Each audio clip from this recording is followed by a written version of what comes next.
We are extremely happy and honored to welcome Guy Newland. He's a thoughtful teacher, longtime Buddhist scholar, and a very warm presence in the Dharma world today.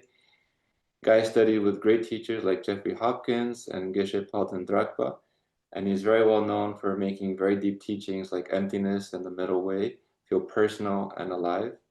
He's the author of Introduction to Emptiness and A Buddhist Grief Observed, and has helped bring Tsongkhapa's great treatise to English-speaking readers.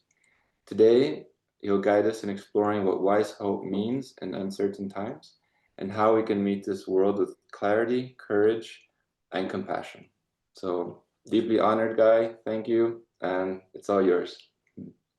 Thank you, Christian. Thank you so much for having me. And yeah, congratulations on your new position there at Vajrapani. It's this sacred ground. I'll just briefly, you've given me an introduction. I'll just briefly say a little bit more about myself. And then I'll use PowerPoint for a while. And when it seems suitable, I'll stop the PowerPoint so people can ask a few questions. And then, so we'll go for about an hour and then take the tea break. Yeah, I've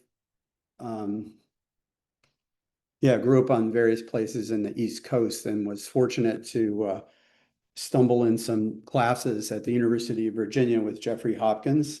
And from there, gradually got more and more fascinated with what he was doing. And that this was just,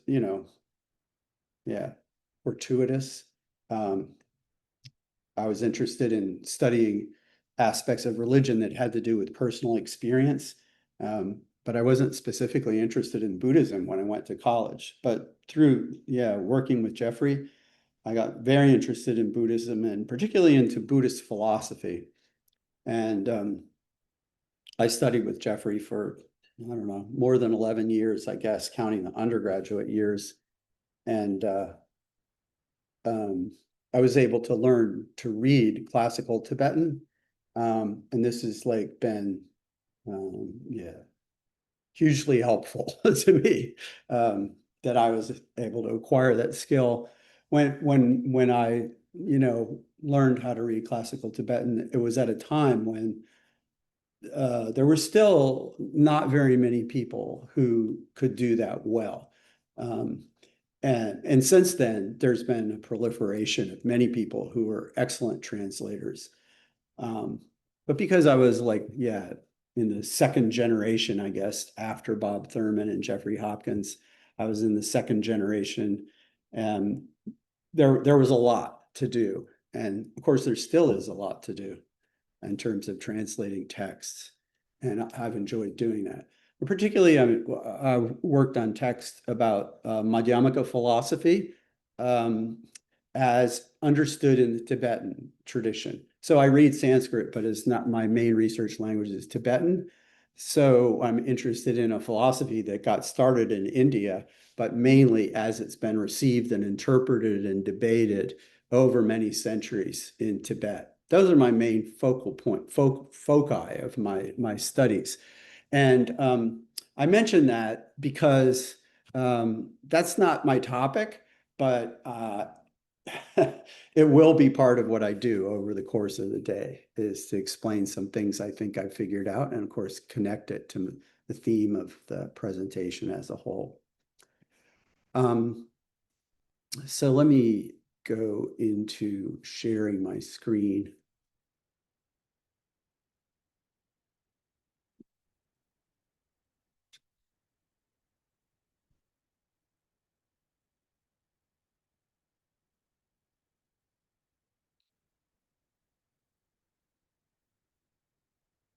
And okay, wise hope.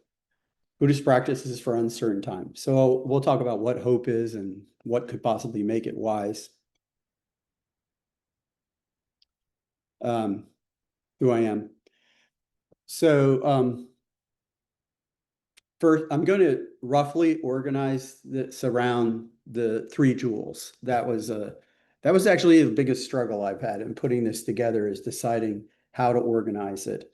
And, you know, Buddhism is full of lists and organization and lists within lists and so forth. So ultimately, it seemed to make most sense to me to use the three jewels, Buddha, Dharma, and Sangha, as a way to organize the stuff that I want to talk about.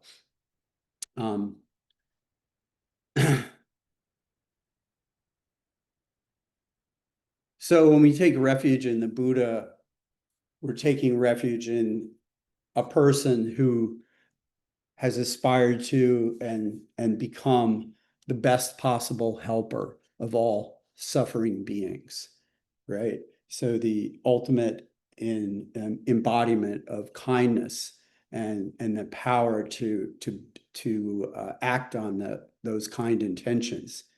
And in addition to the idea of the Buddha, the historical Buddha, the cosmic Buddha, there's the idea of our Buddha nature within, and also the ways in which that shines through in different people's lives.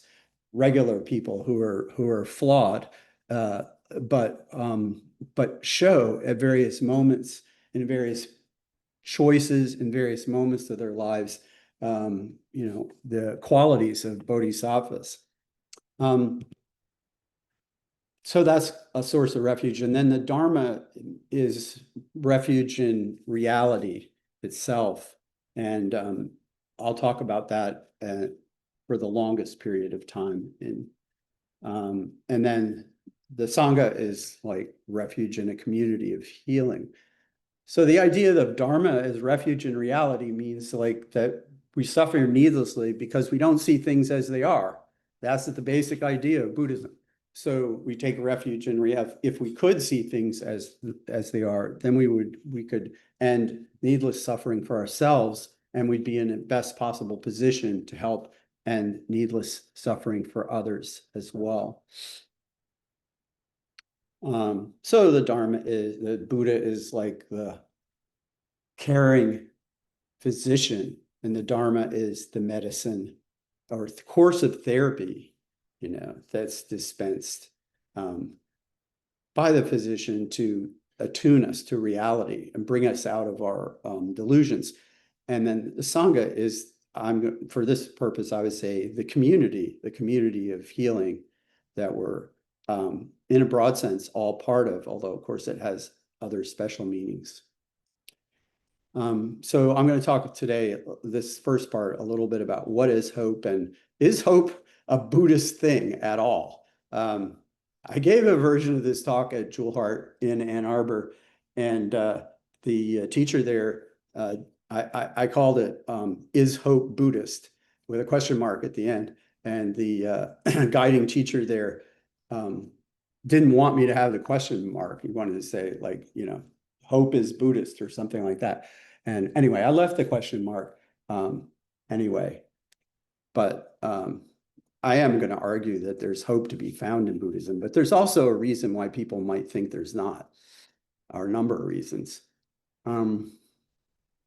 So there's actually a useful quote in the Pali Canon about hopefulness and hopelessness from the Buddha. And then we'll think about how we, as Buddhists, or within the context of Buddhism, can understand hope or redefine hope in a way that's consistent with our values, and then exploring the sources of hope within the teachings and the practice of the Buddhist tradition. That will be going through the three jewels, with the first part focusing on the Buddhas and Bodhisattvas. Yeah. So yeah, I don't have to explain to you that we're in a world of trouble. We're in a tangle. It's an inner tangle and an outer tangle. We find that expression in the Pali Canon. And there's a sense sometimes of futility or despair, apathy, hopelessness, not feeling that we can't figure out what we could possibly do about the situation in the face of kind of a really, truly relentless flood of negative news. So that's the question. Can we find any hope within the resources of the Buddhist tradition? And I remember, one of the first things when I first was very beginning learning about Buddhism, there was a question that immediately comes up: is Buddhism a fundamentally pessimistic tradition? That's what Max Weber, one of the first sociologists of religion, said, that Buddhism is fundamentally pessimistic. And he said that on the basis of the first noble truth, the basic condition is painful, stressful, suffering, unsatisfactory, and that the ultimate goal is as Max Weber understood it, the extinction of the whole mass of suffering, which meant the whole universe. That's not how we understand the goal in Mahayana Buddhism, but that's how he understood what Buddhism was about and why he said it was pessimistic. There was a lot of arguments, even from the beginning of Western encounter with Buddhism, about what exactly nirvana meant.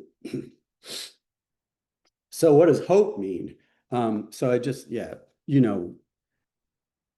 always has to do with anticipation or expectation, a desire for something to happen or to turn out to be true. I mean, it's hard to avoid the sense that this is that hope, as defined in the dictionaries, has a grasping aspect to it, a feeling of expectation and desire for certain things to happen in a different dictionary. So there's reason to think, aside, even if you don't go with Max Weber's Buddhist pessimism, you still can raise a legitimate question about whether hope is a Buddhist thing. And this is a quote from Roshi Joan Halifax, a person I'll resort to several times today. I've long been troubled by the notion of hope. It just did not seem very Buddhist to hope. And then she quotes Shunryu Suzuki saying that life is like stepping on a boat which is about to sail out to sea and sink. You find the same thing in Sokomura Naga Roshi's book, Novice to Master, where he's talking about, worldly people are always thinking about what we can gain and what we can get and what future appearances in cyclic existence we're looking forward to. But life as it unfolds, and this is quite noticeable as we get older, is largely a matter of losing various parts of our body or various fat capacities and functions of our body, bit by bit. So, that's what Roshi Joan says. This certainly brings conventional hope up short. That is Soka Morinaga's quote. Life seems mainly to be a matter of losing.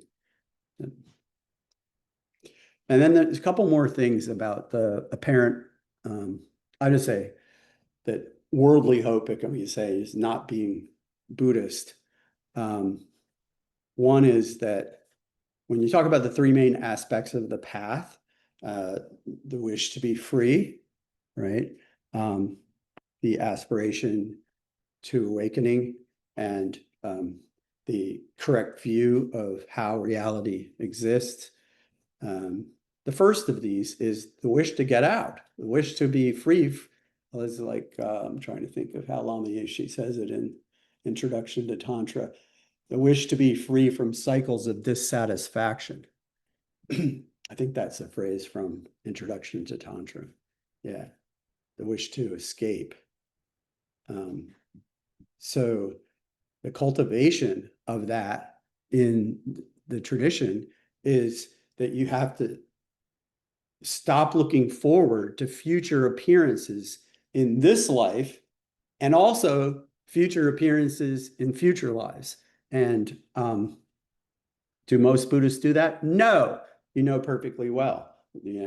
This is an ideal that most people don't and can't live up to. And even in the tradition, they'll say that if you make focus of your practice looking beyond this lifetime, then the activities that you do as a Buddhist constitute religious practice, right? But still, so that means that the vast majority of people who are engaging in Buddhist practice, I mean, this is known, right? Through anthropological work. The vast majority of them are looking forward to future appearances. They are hoping to be reborn as a human, probably, and not as a centipede or a hell being. Another thing is the 3 doors of liberation. I don't know if you're familiar with this list, but one of them is wishlessness. And when Thich Nhat Hanh is explaining that, he says it means that you experience fully the true nature of all dharmas, and thereby you no longer cling to any dharma or any phenomenon because you've seen their unconditioned nature of all dharmas. There's nothing to be clinged to, nothing to be clung to, and therefore you no longer cling, and that means that you're not looking forward or grasping after some future appearance. And then, of course, there's this famous Zen quote, so challenging, attributed to the 3rd ancestor of the Chan tradition, Seng Shan. The Great Way has no impediments. It does not pick and choose. When you abandon attachment and aversion, you see it plainly. So you can't, like, according to this, yeah, if we're really on the Great Way, it would appear that it should be a matter of indifference to us. Yeah, whether not just whether it's rainy or sunny, but who gets elected president. So it's interesting that the Buddha in the Pali Canon actually talks precisely about hope. In the Anguttara Nikaya, he says there are 3 kinds of people in the world: the hopeful, the hopeless, and the one who has done away with hope, which at first glance would seem to be redundant with the hopeless, but that's not at all what he means if you read the rest of the sutta. Hope means expectation. So there's hopeless pessimists and expectant optimists, people who have hope in the worldly sense, and then the observant realists, right, who are not grasping after future appearances, but are just doing their practice, right? Seems to be how the Buddha describes it. So the context is in the sutta is to initially apply this to social climbing, people who are hoping to move up in class or caste status.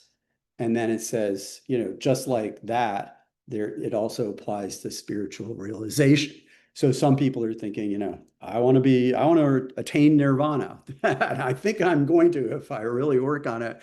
And those are the hopeful. And then, and they can take up practice with the expectation that they're going to have some great awakening experience. And then the hopeless, right, thinking that there's no way that this is going to work because of who I am, or because of what the practice is, or because the age we live in is a degenerate age, or because I don't have the right external causes and conditions or whatever. I'm just not going to bother with it at all. And so, yeah. So you could see that the hopeful and the hopeless are defined in terms of whether they're despairing or whether they have a grasping kind of expectation of what their practice, what the fruit of their practice should be, right? And the Buddha is like, yeah, obviously saying the best kind of person is the one who's gotten rid of expectation, positive or negative. Yeah. Yeah, because it's based on wanting an outcome that can never be assured, and if attained, will soon change anyway, such that whatever happens will inevitably differ in some way from what you were grasping at and wanted to have happen, right? It's going to be futile and painful, right, to engage in hope in the sense of optimism.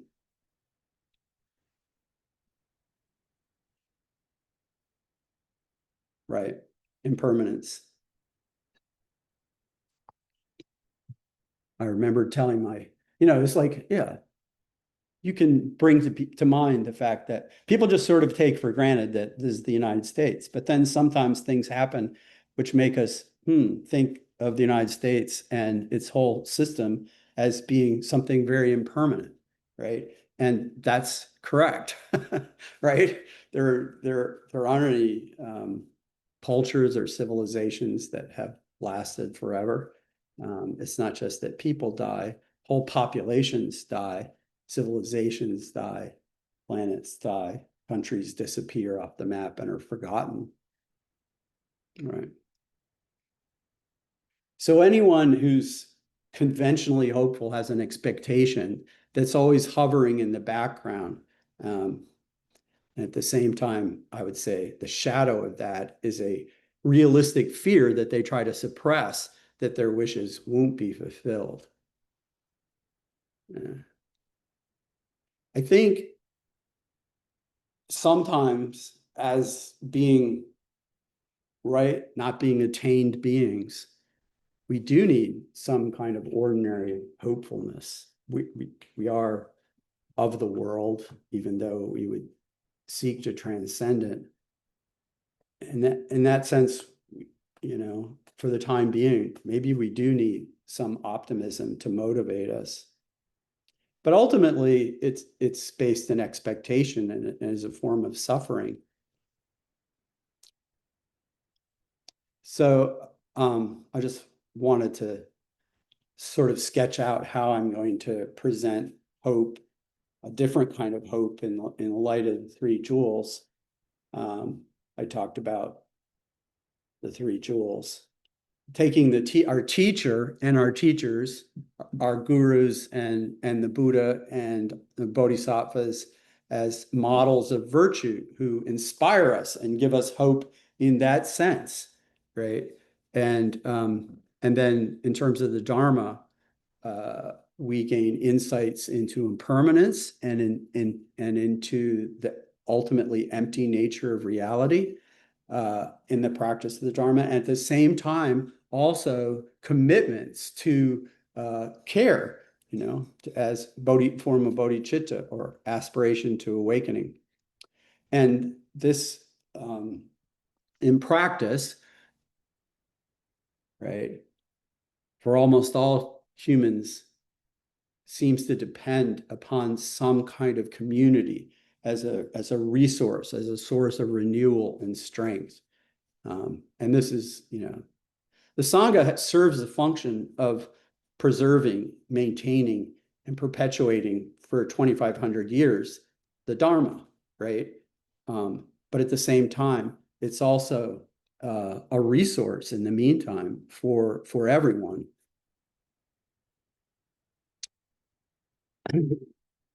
So the Dalai Lama said that overcoming obstacles isn't necessarily about things external to us. If you take into account the practice of bodhicitta, there's this commitment to kindness, and you take into account meditation on emptiness, then whatever difficulties you face, you won't feel discouraged or despondent, and your heart will be filled with joy. When I read that, I'm sort of thinking, well, I think he's talking about himself. Because he's had like a lot of difficulties, right, that come before his mind, right? And this is how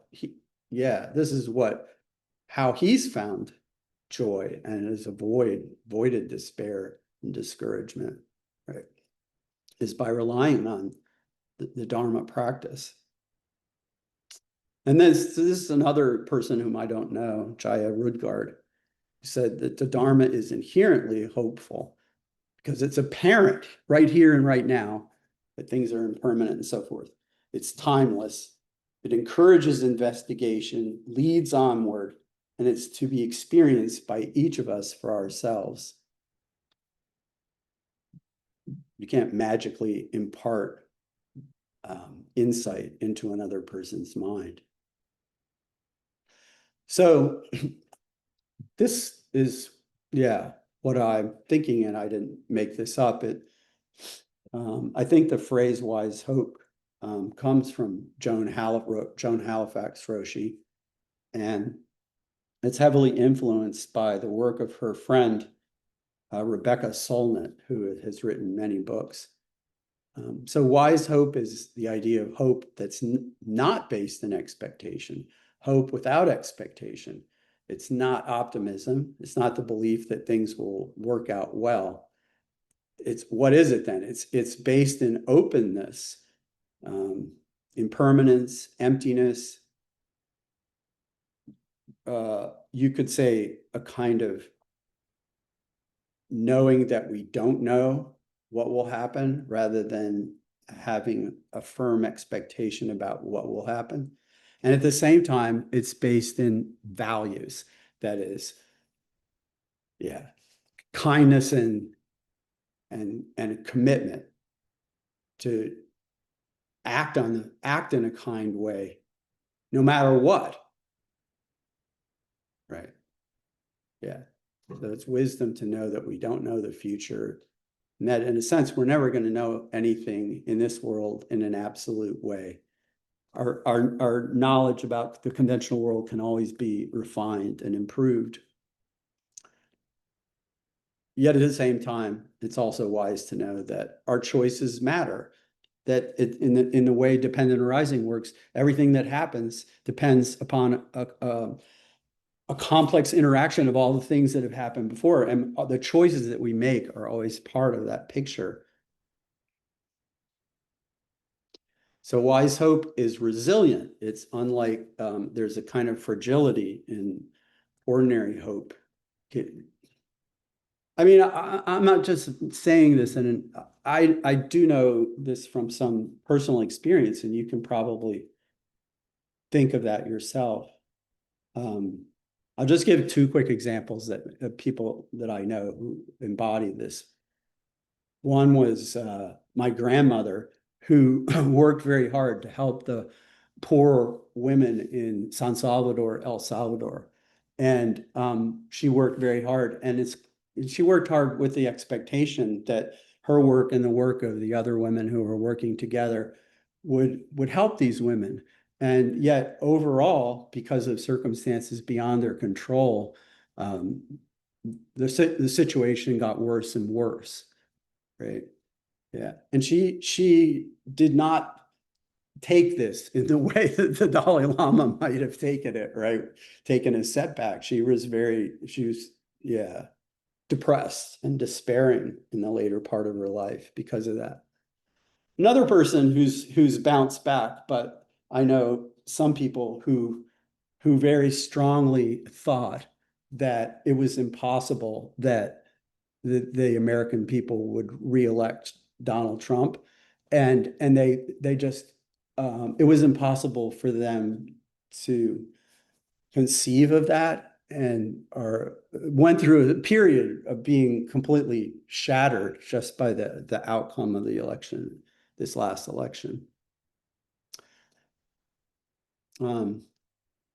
Yeah, so a wisely hopeful person is the idea of preparing for various outcomes while actively seeking ways to make a positive difference, and not holding on to or grasping that a certain thing will or has to happen. So letting go of this need for certainty, you create space for possibilities and transformations. You're more ready to face change, right? This is this is the downside of ordinary hope, as people get broken. So wise hope recognizes the reality of suffering, but stay committed to the idea that we can make a difference. Our actions can lead to positive change. What we do matters. How we speak to each other, how we care for the environment, how we respond to the challenges we face. Yeah. So here's an example from a man who's a Buddhist practitioner that I happen not to know, named Oren J. Sofer.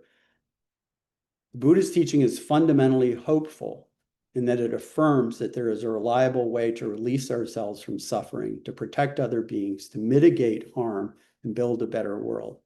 I suffered from a chronic illness for a few years in my 30s, For the first few months, with each new doctor, my mind soared in hopeful expectation of promising treatments and then crashed in despair when it failed to deliver.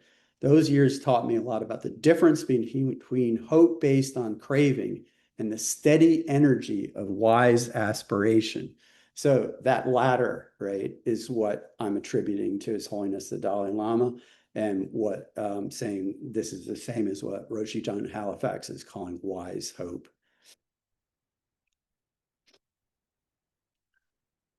You read some about this, you realize that sometimes optimism and pessimism can both be reasons for passivity.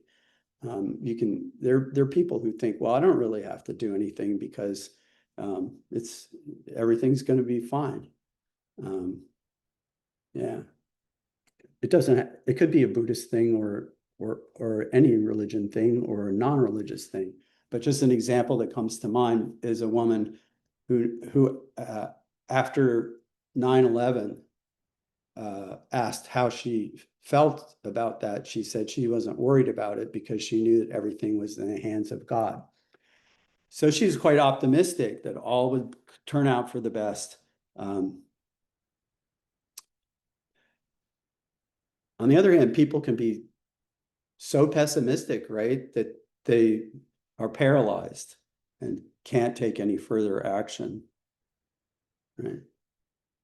So if we feel the situation is beyond repair, the climate, right, we can't do anything to deal with the climate crisis at all, right? Then there's no reason to act. I'm afraid that a lot of people feel that way now, and that was, why I wanted to focus on this kind of theme. Yeah, we might feel that nothing makes sense, that we have no power, that there's no reason to act. Yet we can trust that things will change. They always change. And our vows, what we care about, our commitments to act on the basis of kindness, this really matters, right? So these two parts, of wise hope. The one is the understanding that things will change and it will keep changing, and sometimes in unexpected ways, and that our commitments and our actions will make a difference. Joan Halifax said that the two words over the Zen temple in Santa Fe should just be show up, which she means not just physically, but show up wholeheartedly for your practice. Without optimism or pessimism. Oh yeah, this is the same slide, except I include the Barbara Kingsolver quote, which I really like. Maybe someone will still be alive in February, so I'm going to put some potatoes in the root cellar just in case. So that's the Barbara Kingsolver is an American novelist, right? And she was saying, the optimistic person thinks we don't need to store any roots for the winter. It's all going to be good. And the pessimistic person says everybody's going to starve anyway. So what difference does it make, right? Yeah.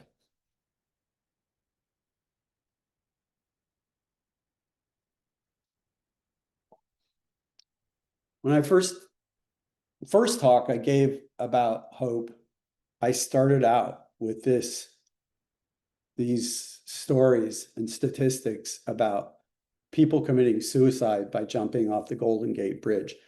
You may know that being in California, whereas I'm in Michigan, that they've put up metal mesh, and the rate of suicides from the bridge has gone down.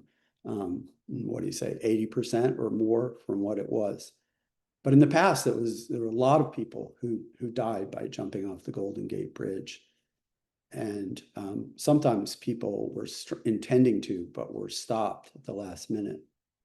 And a study of these people found that, only 7% of them went on to die by suicide. Also, there's a rare person or two who jumped off the Golden Gate Bridge intending to commit suicide and yet failed to die. This is very rare because it was almost always fatal. But when talking to those people, researchers found that while they were falling through the air, they were already thinking that the problems that had led them to despair could be worked. They're workable, to quote a certain Colorado guru. Yeah. So even when the hurt is unbearable, it's not over. It's never over, right? When we feel that there's no hope, there actually really is hope. You just haven't, sussed it out. You haven't cognized it yet. There's hope that is beyond the horizon of what we can imagine to hope for. I just read a book about that, about the Crow Indians and how they were facing cultural devastation, and how the visions that, a key leader of the group in those days had were visions that seemed to take into account the complete destruction of all the cultural values that the Crow knew. And yet the Crow somehow, in some meaningful way, existing even beyond the horizon, right, of what could be imagined in terms of the culture as it existed at that time. Yeah. Which turned out to be the way it worked out, because the Crow are still there in Montana. Yeah. So yeah, there's this famous saying that the arc of history is long but bends toward justice. Comes from the liberal Christian tradition, from a Unitarian named Theodore Parker. And then he was Martin Luther King sort of summarized Theodore Parker's sermon into a punchier line, and then Obama quoted MLK in the 21st century. So this is kind of like a trope, right, in liberalism, that there's progress. Long arc of history does it bend toward justice or not? Eric Holder, for Attorney General for Obama, he said, yeah, it bends toward justice if we work together to make it bend that direction.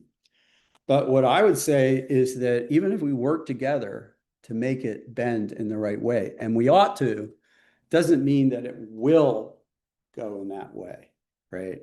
And that's an optimism that might be skillful for some people to hold at it provisionally. But ultimately, we have to know, right, that the final outcome of all our efforts is not under our control, and the final outcomes are ultimately unknowable. And what we can control is just our choices now. And that's what we control, and that's what can make a difference. So, right, Daniel Berrigan said, you can't level your lance at every evil in the universe. There are too many. But you can do something. And the difference between doing something and doing nothing is everything. It's kind of pithy, right? And the Jewish tradition preserves this wisdom. You're not required to complete the healing of the world, but you may not desist. You're obliged to continue to heal, even though you'll never get done. Right? Lajcik Havel has a similar quote I found. Like, once I started thinking about this idea of wise hope, and that hope could be something other than expectation, you start to find it under, in every book or under every rock. Hope is definitely not the same thing as optimism. It's not the conviction that something will turn out well, but the certainty that something makes sense regardless of how it turns out. Exactly. And Scott Fitzgerald said, one should be able to see that things are hopeless and yet be determined to make them otherwise. I think that fits also. So I have a longer quote from Roshi Joan Halifax. Said, it makes sense. It makes sense to shelter the homeless, including refugees from war and climate devastation, and to support compassion in medicine, right? It makes sense to educate girls and vote for women. It makes sense to sit with dying people and take care of our elders and feed the hungry and love and educate our children.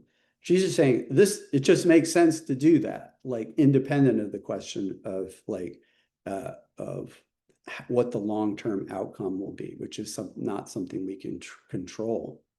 We can't know how things will turn out. We can just trust that there will be change. And at the same time, something deep within inside us affirms what is good and right to do, right? And that story of working for peace, working for justice, working for a better society, it's like it's too big a job. And if you say that's what we're going to do together, it can feel hopeless. Instead, she's describing her own spiritual or psychological journey, right, as an activist.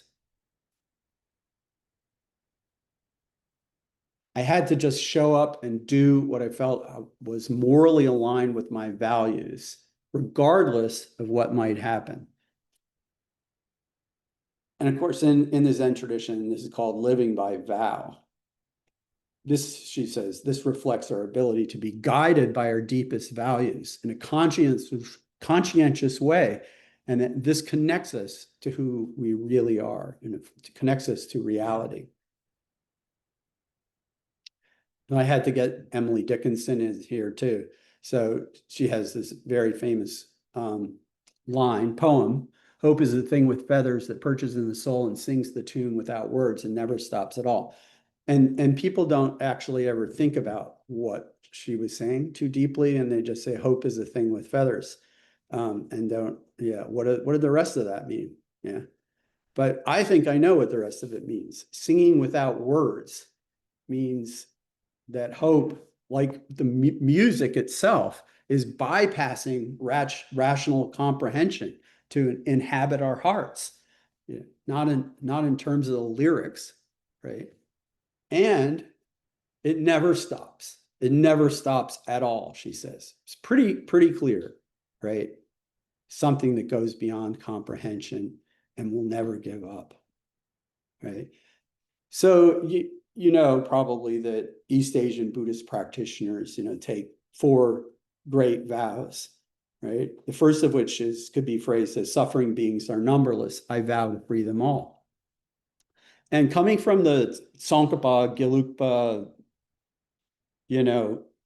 rationalist tradition of Buddhism, this, like many Zen things, took me a while to understand, right? Because it's counterintuitive to say, oh, here's something that's contradictory, and this is the most important thing, right?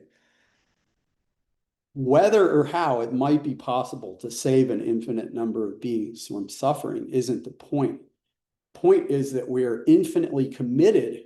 We're saving them in that sense right now in our hearts with an endless, indefatigable, indomitable, utterly unrelenting determination to lovingly care for them all, right? That's the idea. So, right. You get the point. So I found the same idea in Martin Luther King's, although it's a little, famous I have a dream speech, but it's not exactly in that speech. It's in another sermon in which he says, ultimately, we all die not having received what was promised. That is what we were expecting to get, right? We must determine how to live in a world where our highest hopes are not fulfilled.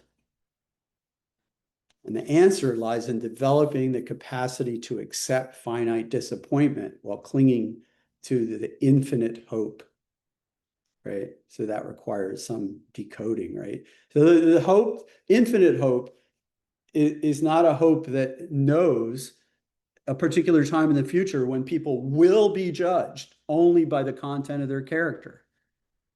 Rather, it's a deep confidence, what I'm sure King would call faith, in what is always already with us, which he would call God, right? Or we can call it Buddha or our Buddha nature or our great vow, or we can call it love with a capital L, Or we could just think of it as the intuitive sense that life is worthwhile and that there's a right thing to do and we should do it anyway, even when we don't know how things will work out. And that is always available to us. That's what King is saying. It's always here, even when we're most bereft, right? The courage to love when all ordinary hope is gone. Don't give up. Do the work of love anyway, no matter what. Or as Shantideva put it, for as long as space endures and for as long as living beings remain, until then, may I too abide to dispel the misery of the world. And I rewrote this in a what do you say? A more inclusive format. That it can invite people, whether they're Buddhists or not, to make this kind of commitment based on Shantideva. The diversity of humans is limitless. I promise to include them. The suffering of humans is vast. I promise to care for them. Champions of kindness are innumerable. I promise to remember them. Obstacles to beloved community are relentless, and I promise to persevere. Let me see. Okay. Well, that is the end of my opening introductory presentation, and that brings us to the discussion of the first jewel. I still have a few more minutes, so I think I'm going to go ahead and start that before we go to tea break. So there's a book that we read in my local Sangha here, Faces of Compassion, by Taigen Dan Layton, who is the Roshi at Dragon's Gate Temple in Chicago. And yeah, it's a very good book, Faces of Compassion.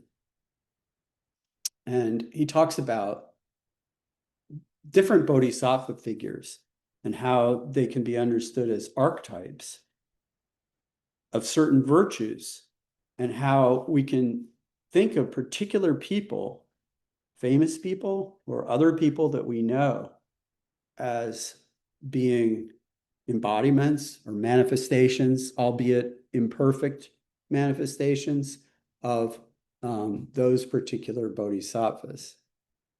So the Buddha is like what? Understood as the doctor, as the teacher, the capital T, the conqueror, because of conquering greed and hatred and delusion within his own heart.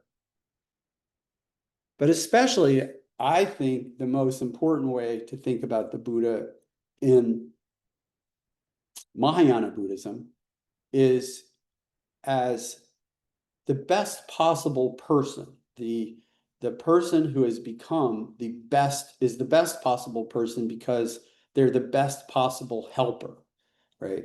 That is, that their motivation to help is relentless, vast, inclusive, and their capacity to help is as great as it can be, right? Still may have limitations. So they're not only liberated, but they're also liberating in an ongoing way, right? Whereas the bodhisattvas, as I mentioned, can be understood as archetypes that we can see manifest in the world. And just a few of the bodhisattvas that Taigen Dan Layton, discusses in his book, are Avalokiteshvara, Manjushri, Jizo, Vimalakirti, and Samantabhadra. And so just to say a little bit about these, you understand that Avalokiteshvara is famous throughout the Mahayana Buddhist world in every single country, one of the most important figures, known as Kannon in Japan, Guanyin, not Guanyin, in China, Chenrezig in Tibet, and is the embodiment of compassion. One time somebody asked the Dalai Lama, this is in the book Kindness, Clarity, and Insight, if anybody's interested. said, is Avalokiteshvara a 10th ground bodhisattva? Or is Avalokiteshvara, who is the living embodiment of compassion, actually a Buddha? And the Dalai Lama said, well, we can't really know. he said, Avalokiteshvara manifests as a 10th ground bodhisattva, that is the most advanced sort of bodhisattva who's not a Buddha, right?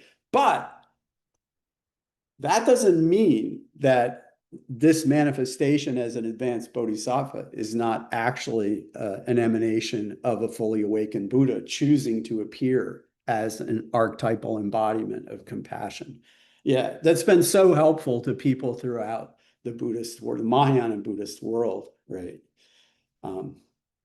So Avalokiteshvara actually, have a little picture here, and in the right hand, he holds a sword representing non-dualistic, non-discursive wisdom that is like the actual fire that burns up the seeds and the karma of our delusion and our past bad choices, right? But this is difficult, to access when we start out. And so from his left side, you have a mudra of teaching, and then linked to that, a book floating on a lotus above his shoulder. So there's a discursive wisdom and a non-discursive wisdom, right? Yeah. How to see the relationship between those two differs according to what particular your teacher lineage your teacher is part of. But it's also important to note that Avalokiteshvara is not particularly male, usually traditionally represented as male in Tibet and India, but in China, becomes Guanyin, who is understood generally as female. And the Lotus Sutra, one of the most important, religious texts in the history of the world, is very clear in saying that Avalokiteshvara, manifests as whatever kind of being, young, old, able-bodied, not so able-bodied, male, female, whatever, and manifesting whatever kind of form is helpful to people in that time and place, right? And so there isn't anything fundamentally altered, right, about, at least according to the tradition, about Avalokiteshvara appearing as male or female, or appearing with 8 arms or 4 arms or 1,000 arms, or as here with 2 arms, right? Many different forms. And then, oh, this is Manjushri I'm talking about. Sorry, I got off. Manjushri holds the sword in the book. Yeah. Jizo Kshitigarbha is the caretaker of beings, babies who've died, children who die. I have a lot of children who died without growing up through the history of the world, including right now. And in Japan, Jizo, who's known in Sanskrit as Kshitigarbha, is the caretaker and watching over children as they pass toward their next life. Vimalakirti, from the explanations of Vimalakirti Sutra, is the layman who has a non-dualistic wisdom that goes beyond the more dualistic understanding of many of the monastic followers of the Buddha. And Samantabhadra represents embodied or activated wisdom, the fundamental goodness of the universe itself. So I just picked one person, but Olive Schreiner, because I don't think she's super well known, and she kind of epitomizes some of the things that I'm talking about. She lived from 1855 to 1920. Most people have not heard of her, right? Yeah.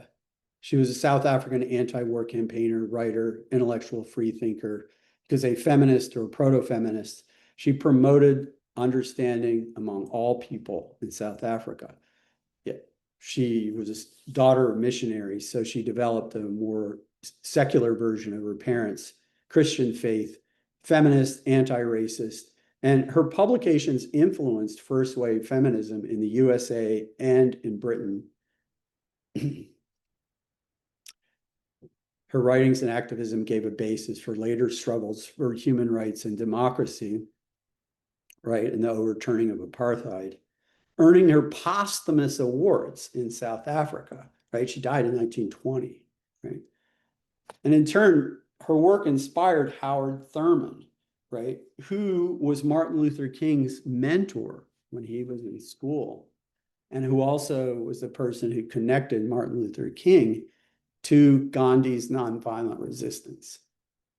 I think maybe you can see what I'm getting at. Here's the person who did not overcome patriarchy or racism, even a bit in her particular time and place, right?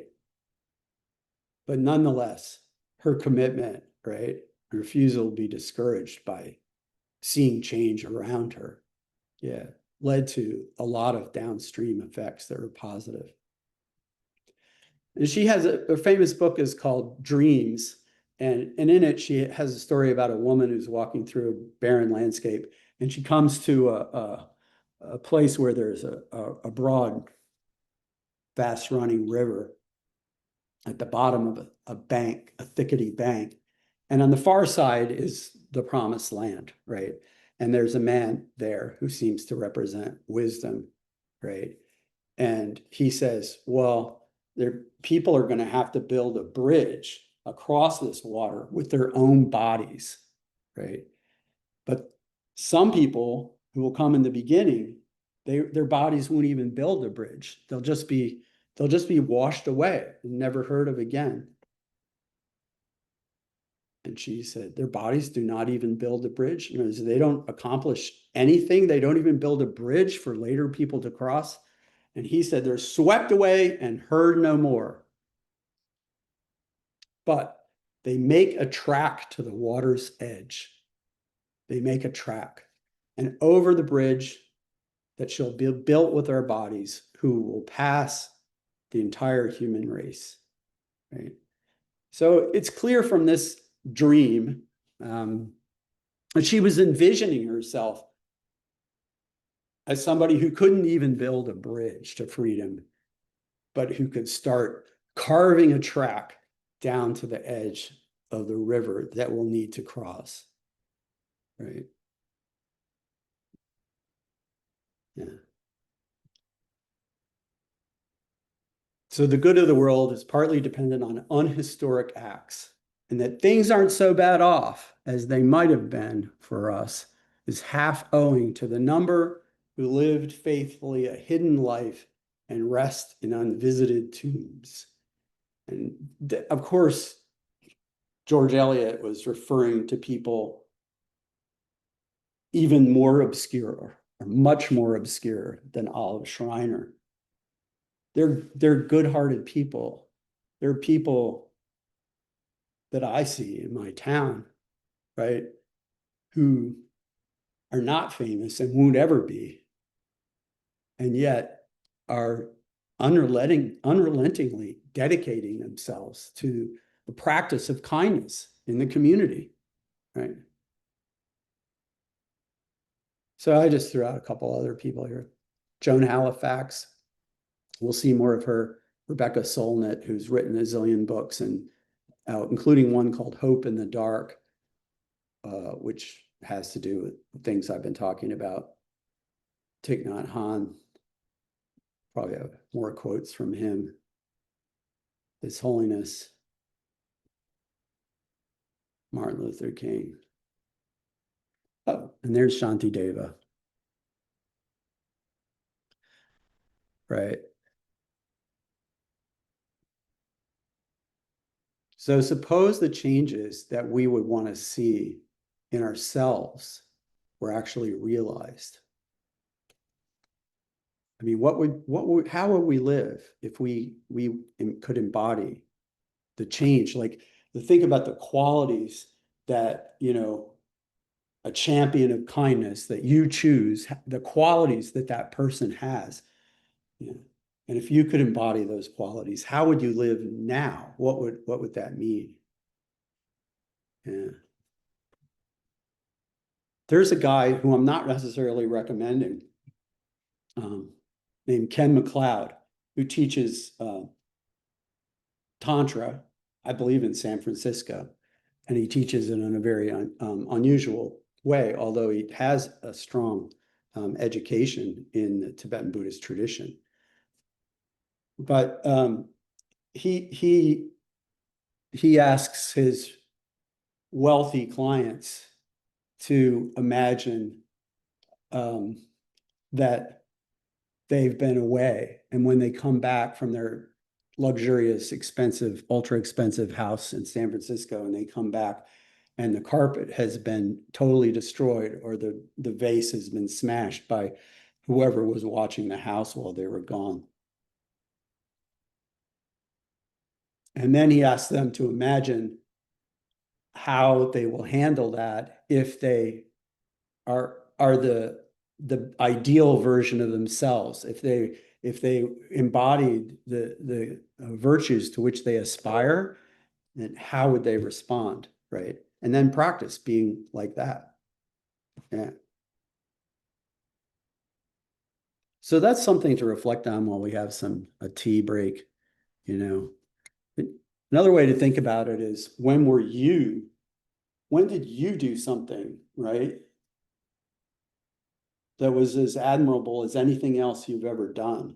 And what kinds of qualities did you embody in the choices that led to those actions? Yeah. How can we embody those qualities now? Just because we just had the selection of the Nobel Peace Prize and that wounded the narcissism of a certain person, it did me think about, heroes of kindness or champions of kindness, that there's these people who are known and people who are unknown all over the world who, are imperfect human beings who are nonetheless, champions of the kindness that His Holiness says is his real religion. Okay, that's not so much over. It's only 2:05 or whatever it is, your time. Tea break. Maybe after tea break, we can have a few questions before I start. You had a nice break. So I mentioned at the beginning that, my specialty and my gateway into Buddhism, really, but especially into the study of Tibetan Buddhism, it was Madhyamaka philosophy. And so we're going to talk about jewel number 2, the Dharma, which is, according to most texts, most shastras, most teaching traditions, the most important of the 3 jewels, because it's the actual refuge. We're going to do that for a while now, and it's difficult, right, to completely separate the issues of kindness, compassion, love, and care on the one hand, the Avalokiteshvara side, from the Manjushri side of emptiness and wisdom. But I'm going to emphasize and stress and talk about the emptiness side here first. And so philosophically, the first part of the I'm going to do, a Dharma part that focuses more on emptiness, and then after lunch, maybe a Dharma part that focuses more on kindness and compassion. And then at the end of the day, we'll talk about Sangha. So the Dharma part that's talking about focus on emptiness is what's coming up now. I'm just saying that, yeah, you don't have to understand emptiness to be a sincere and good practitioner. Although according to the tradition, you ultimately will have to understand emptiness in order to become liberated from cyclic existence.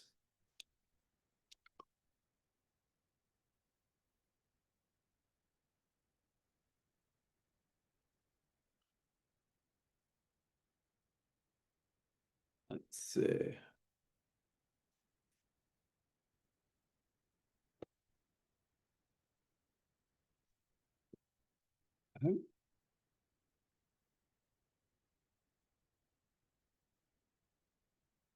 Here we go.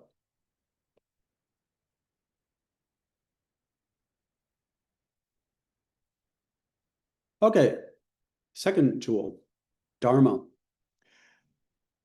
Not every Buddhist source or authority says that the second jewel is the most important one.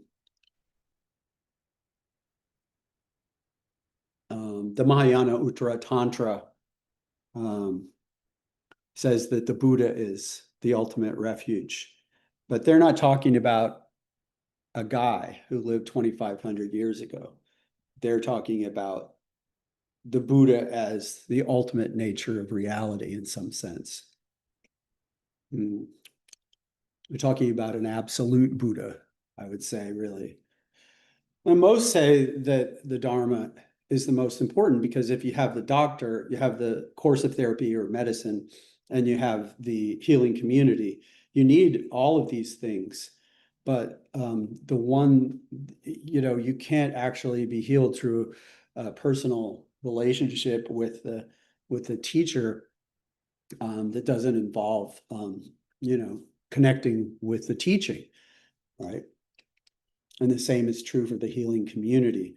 It's just not just healing in that it is community. It's a healing community because it's a community that supports you into putting in practice the therapy that was prescribed by Dr. Buddha. Yeah.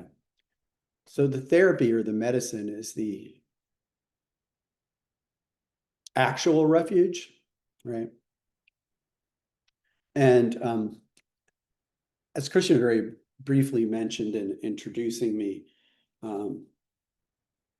I was involved in translating and editing a 3-volume translation of Tsongkhapa Samtrappa's great treatise on the stages of the path to awakening.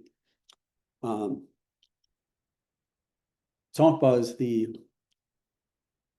founder of the Gelugpa order of Tibetan Buddhism, which is the order to which the Dalai Lama belongs and which the foundation for the preservation of the Mahayana tradition also belongs. And so I'm going to be explaining some things about emptiness related philosophy from that point of view. Okay. So according to Tsongkhapa, there's a conventional truth and an ultimate truth.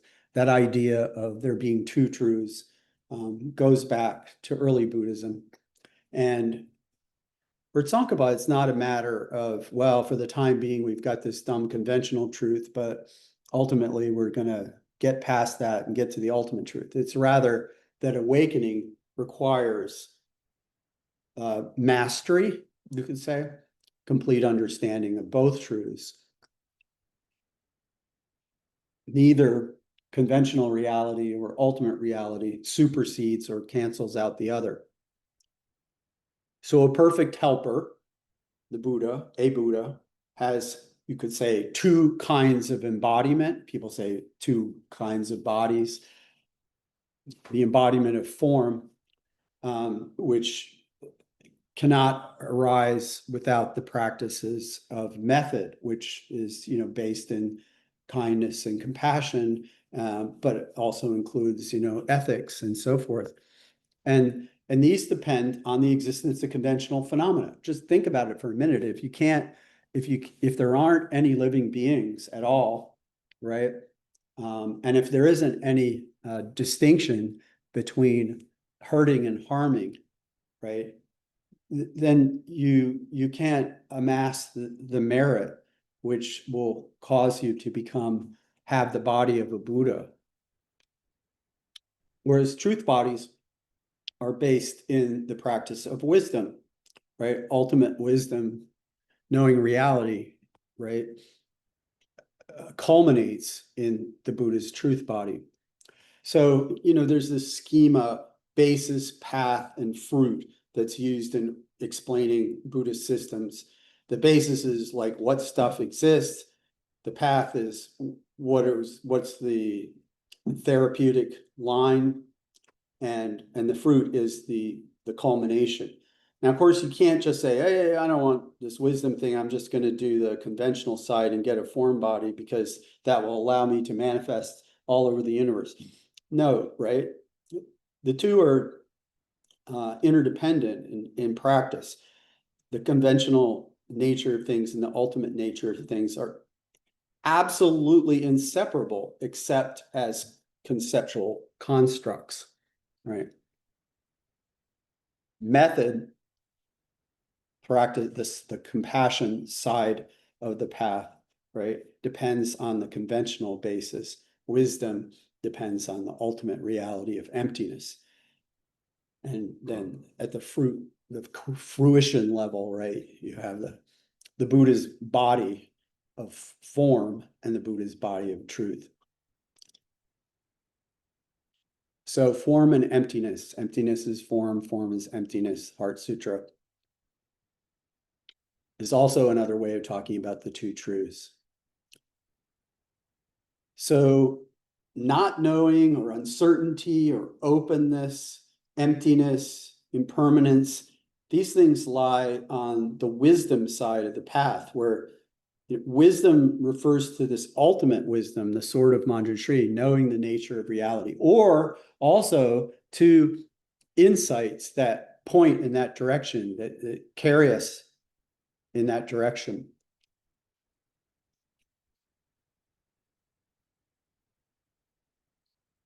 Whereas values lie on the method side of the path, where we have ethical commitments, love, compassion, bodhicitta, practical wisdom, skill and means in terms of like how to be effectively kind, right?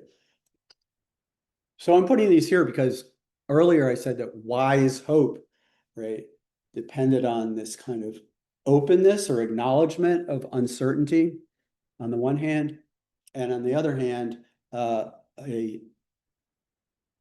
unbreakable commitment to act kindly, right? And what I'm just pointing out in terms of the philosophy of emptiness and so forth, that these two, the openness or emptiness side, right, is one part of wise hope, and the values is the other side, the conventional side. So yeah, for a long time, I've used the rabbit duck illusion to, I remember when I first heard about the two truths and people said, oh, they're one entity, but different conceptual isolates. That's what they say in, Tsongkhapa's Tibetan interpretation of Madhyamaka philosophy. They're one entity. Conventional truth and ultimate truth are one entity, but different conceptual isolates. It's difficult for me to picture what that meant for a long time, right? But the rabbit duck is a way to do so. It's just one drawing. That's the one entity. Yeah. But there's a visual isolate or a visual aspect whereby we can see it as a rabbit facing, well, from my point of view, to the right, or as a duck, from my point of view, facing to the left. The rabbit and the duck are, the rabbit is not a duck and the duck is not a rabbit, but you can't separate them because it's just a single drawing and all the parts equally pertain to both. So that's a way to think about it. Another way to think about it is a phenomenon and its quality. This is a traditional part of the philosophy as well. It's like I'm sitting at a table here and the surface of the table is flat. So the flatness of the table is not something separate from the table. It's it really wouldn't be a table if it didn't have a flat surface, but the flat surface doesn't exist as something separate from the table that's added onto it. Yeah. On the other hand, flatness is not the table, and the table is not flatness. So they're distinguishable, but they're right there together. Yeah, there's sutras that give many kinds of examples like this, cotton and its softness and so forth, that point to the idea that emptiness or ultimate nature of things is a quality that's associated with every phenomenon. So this idea that things are in some sense empty leads a lot of people to conclude, has misled a lot of people to feel that when they understand the ultimately empty nature of things, that they've transcended ethical distinctions and are no longer bound by them, or can show how superior they are by ignoring them. This is not a new problem. It is a problem today, but it's not a new problem. I think Tsongkhapa thought that it had been a big problem in the centuries before him in Tibet. And he wanted to, you say, bring ethical reforms into the Buddhist tradition by showing that a proper understanding of emptiness did not supersede or contradict the ethical distinction between right and wrong, or help and harm. You could put it like that. Yeah.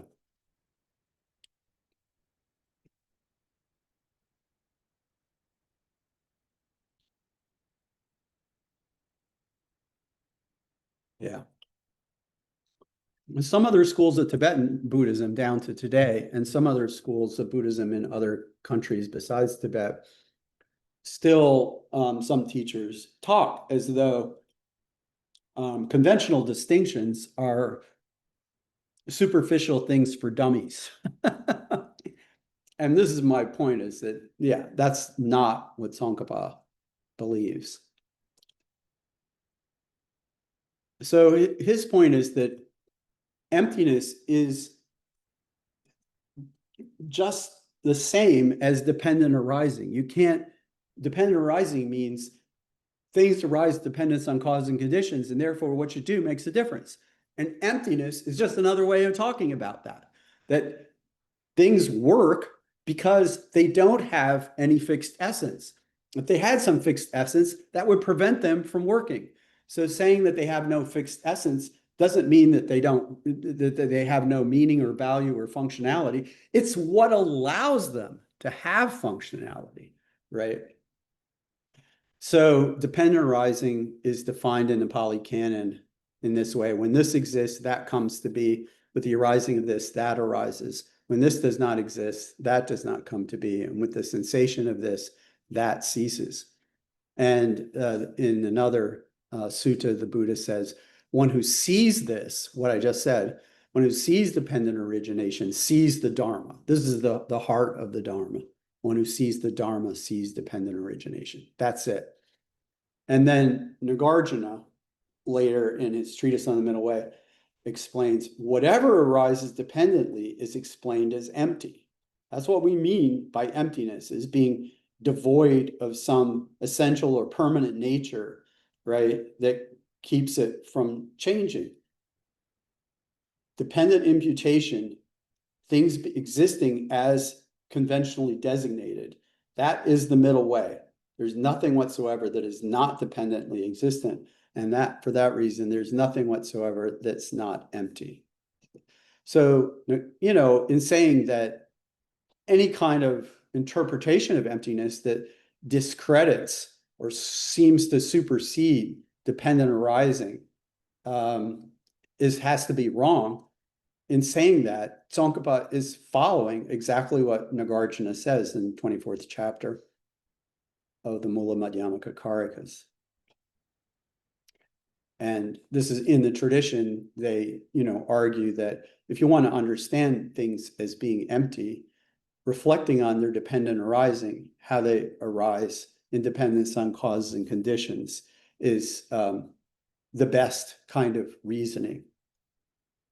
I remember in Introduction to Tantra, for example, Lama Yeshe says, well, this stuff about emptiness is very hard to wrap your head around. But, when you look at a building and it looks really impressive, just stop and think, what are all the causes and conditions that were necessary for this to appear? And what does it depend on to continue to appear? What are the, at a material basis, what are the raw materials that are necessary, and what is the labor, and what about the architecture, and what about the laws that make it possible to be constructed here instead of somewhere else, and so forth. If it's a school, then what about the social construction of an educational system within which there's a concept of a school that could be here, right? So there's not the material causes, but there's so many other kinds of conditions that are necessary for the appearance of this building, taking the building as a school, right? And that way you're reflecting on dependent arising, you're undermining the sense that this very impressive new school building is just like self-arisen. It's just like, wow, naturally manifesting as some awesome event, right?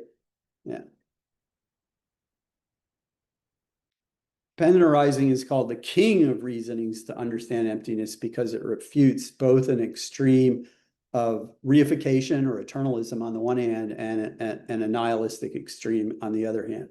So it says arising, things arise, therefore they exist. And this contradicts a nihilistic extreme.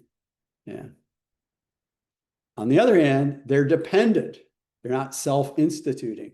They're not grounded within their own essential nature.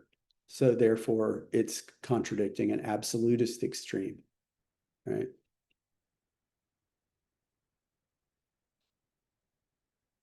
Maybe nihilism is related to pessimism and absolutism is related to optimism. I don't know. It could be, right? Or not.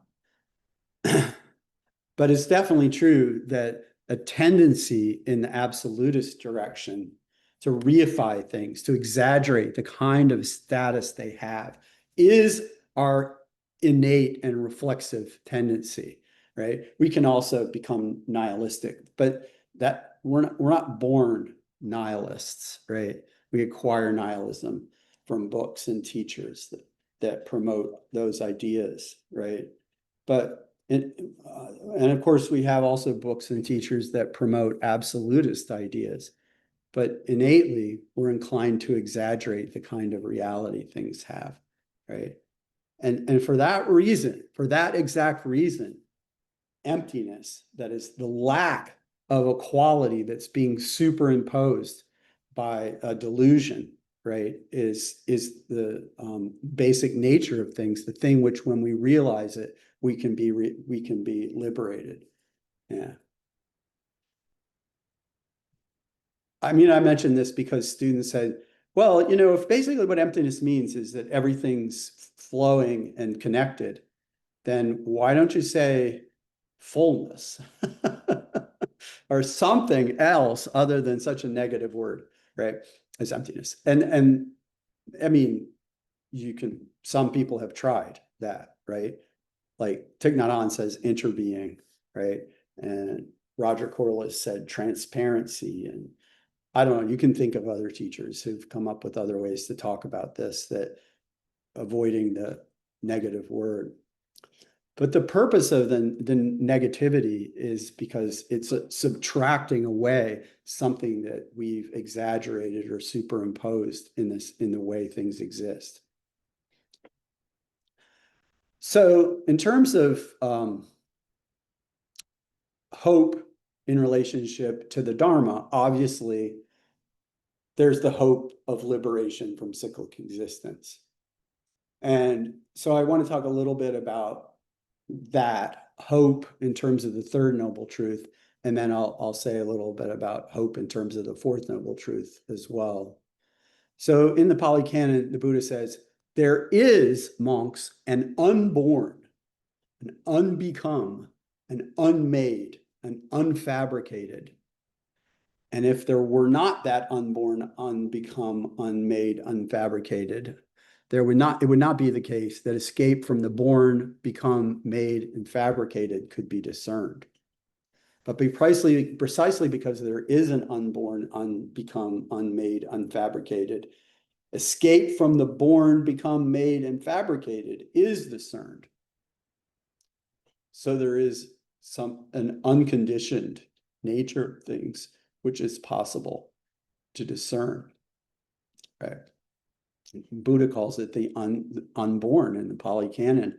And later there was a Zen monk who picked up on this and taught his Zen was mainly in terms of this teaching about the unborn. Yeah. In another sutta goes, I've heard on one occasion Venerable Sariputra was staying near Rajagriha in the bamboo grove, and he said to the monks, "This unbinding is pleasant, friends." It's like, yeah, nirvana be good. Whatever is an affliction is stress. So by this line of reasoning, it may be known how unbinding is pleasant. You can understand how realizing nibbana is happiness by understanding that being angry and grumpy, right, and jealous or whatever, yeah, is an uncomfortable, stressful condition, right? And being released from greed, being released from anger, right, is an improvement, a noticeable improvement. I guess you can say it like that. So yeah, there is this idea of some ultimate, Buddha called it the unborn, talking about the attainment of the unborn as an unbinding. But what is this exactly? And there are different interpretations, right, in different schools of Buddhism. And this is my basic approach, is that Dharma, Dr. Buddha, Buddha's the caring physician, Dr. Buddha is not a quack. He's not like fake doctor. And therefore, he doesn't just have one medicine that he gives everybody, whether they have cancer or acne or, some psychological problem. There's just, the answer is love. That's the answer to everything. No, he doesn't say that. He gives different teachings, including love, but a whole bunch of other stuff too, to different people on different days, just like a real doctor doesn't give everybody the same medicine. So the Dharma is the pharmacy, not just a single medicine.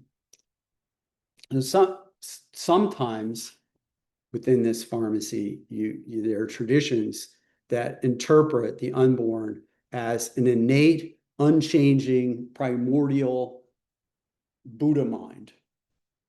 That's an important part of the Tibetan tradition, and it's not only in the Tibetan tradition, right? And people who follow that tradition would perhaps say that the Buddha is the ultimate refuge rather than the Dharma, because they're talking about this innate, unchanging Buddha mind. Big mind, Suzuki Roshi called it, right? On the other hand, there's some sections of the pharmacy for different folks, more like me, who understand the unborn as our mind's emptiness of any fixed nature, right? That constrains it or binds it within this inner tangle and outer tangle of cyclic existence.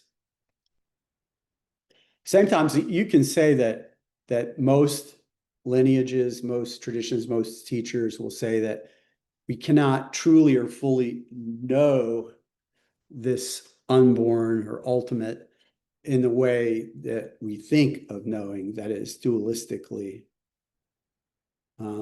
So in one sense, we can say that we know it by way of unknowing, That we know it by way of letting go of the ordinary ways of knowing with which we're familiar.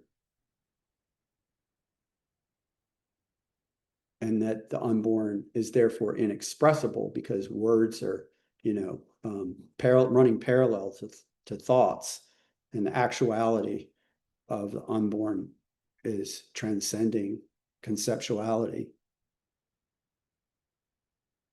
But nonetheless, however people find it helpful to conceive of the inconceivable, it's the shared Buddhist understanding, I'd say, through all Buddhist traditions, that it's liberating and it's liberation. And that it's not somewhere else. It's not in a different place, right? Yeah. It's always right here with us in one sense or another. So in the Theravada tradition, there's the most famous non-sutta text is the Visuddhimagga, the Path of Purification by Buddhaghosa. And it's an extended commentary on a single section from the Pali Canon, where a person comes and asks the Buddha, the inner tangle and the outer tangle, this generation is tangled in a tangle. So I ask this question, who succeeds in disentangling the tangle? Right? And the Buddha says, when a wise man established well in virtue develops consciousness and understanding, then as a bhikkhu, ardent and sagacious, he succeeds in disentangling the tangle. So, as explained by Buddhaghosa in the subsequent 200 pages or 300 pages, which is all in English, by the way, what that means is the practice of what we would call the three trainings, virtue, or the practice of ethics, consciousness or concentration, mental meditation, for example, and understanding or wisdom or insight. These are the three that the Buddha is referring to. Yeah. So the three trainings, right? Training in ethics, identifying actions and mental states that are or are not conducive to our well-being and the well-being of others, and then trying to cultivate those that are conducive to well-being, right? And to find antidotes to those that are not. Consciousness, that is, practice of calming and settling, stabilizing our attention, not because that's intrinsically good in and of itself, not because having a calmer mind automatically puts you in tune with reality. Rather, because a calm, stable, sharp attention becomes a powerful tool for cutting through the illusion that things exist as they appear, right? That things exist as objectively set up from their own side, as concretely point outable, right? And understanding. This is what the kind of insight that we're seeking to gain through practicing virtue and practicing meditation, to know what is as it is, right? To be free from the delusion that traps us in cycles of dissatisfaction. Everything that we see and we grasp at and we expect and we hope for in a conventional sense is painful in the sense that it's quickly slipping through our grasp, devoid of any essential nature which would give us a handle by which we could grab onto that thing and keep it for ourselves. So how does this relate to hope? So this is my explanation. You can talk about hope that's based on our immediate experience in the moment, right now, that reality is never anywhere but here and now, right? And there's a lot of things in tradition about that. And then there's the idea of reasonable hope. That is, that the third and fourth noble truth give us a prospect of liberation from cycles of frustration and disappointment. And this prospect follows from the fact that our minds are constantly changing. That is, they have a lot of problems. We have a lot of problems, right?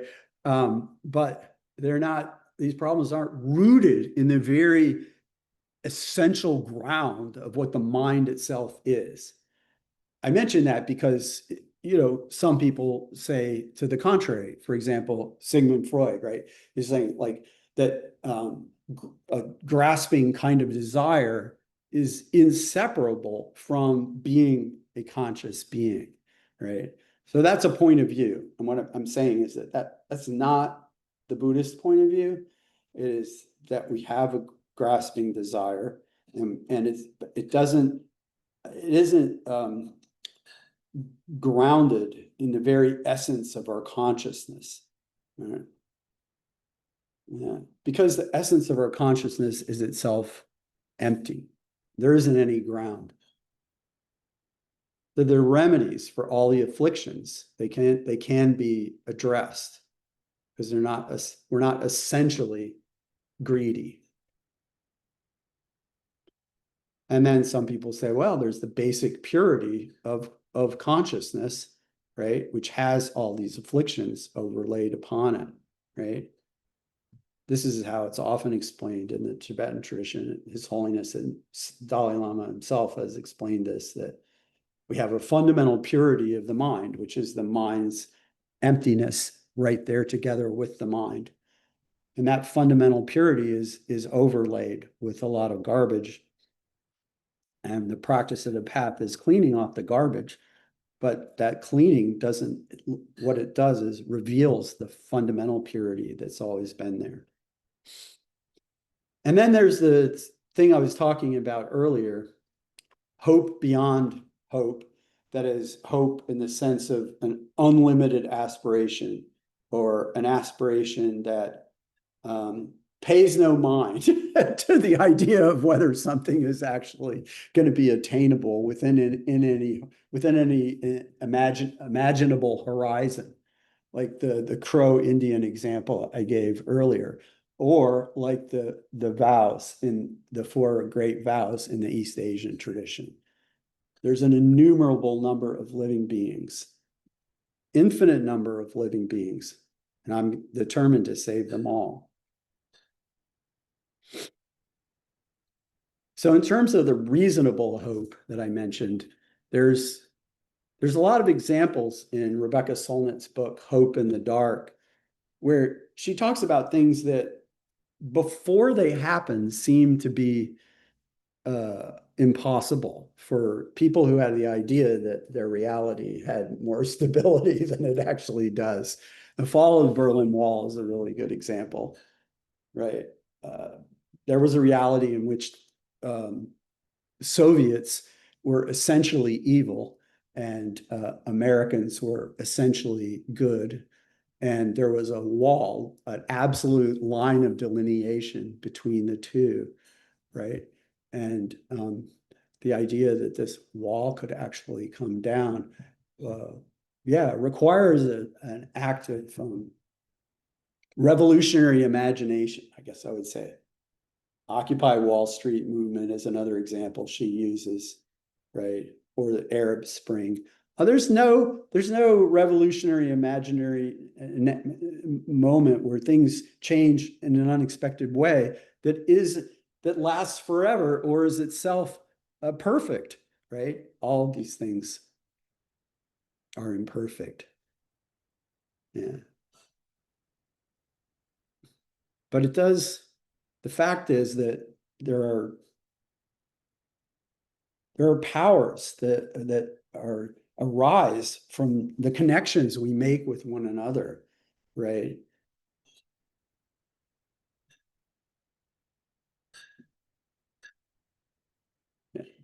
Rebecca Solnit says, people dismiss such movements because of their own imperfections and limitations and incompleteness.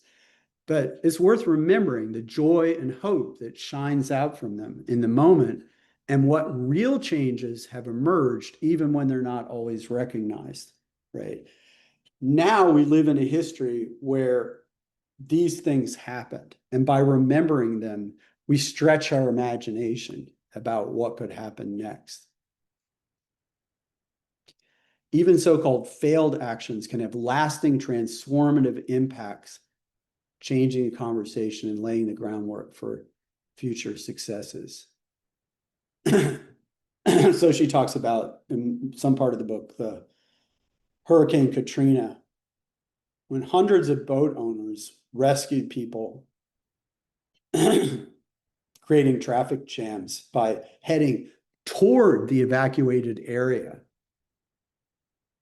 Instead of people saying, I can't rescue all these people, so it's useless, they said, I can rescue someone, and it's worth it to defy the authorities, get past the roadblocks, risk my life, right, to try to save anyone I can get to. I mean, there's so many stories like this, right? Yeah.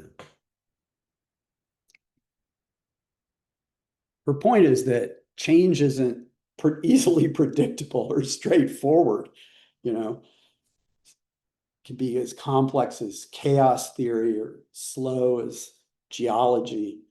You know, sometimes things seem to suddenly arise from deep, long dormant karmic seeds, you know, traces that were planted a long time ago.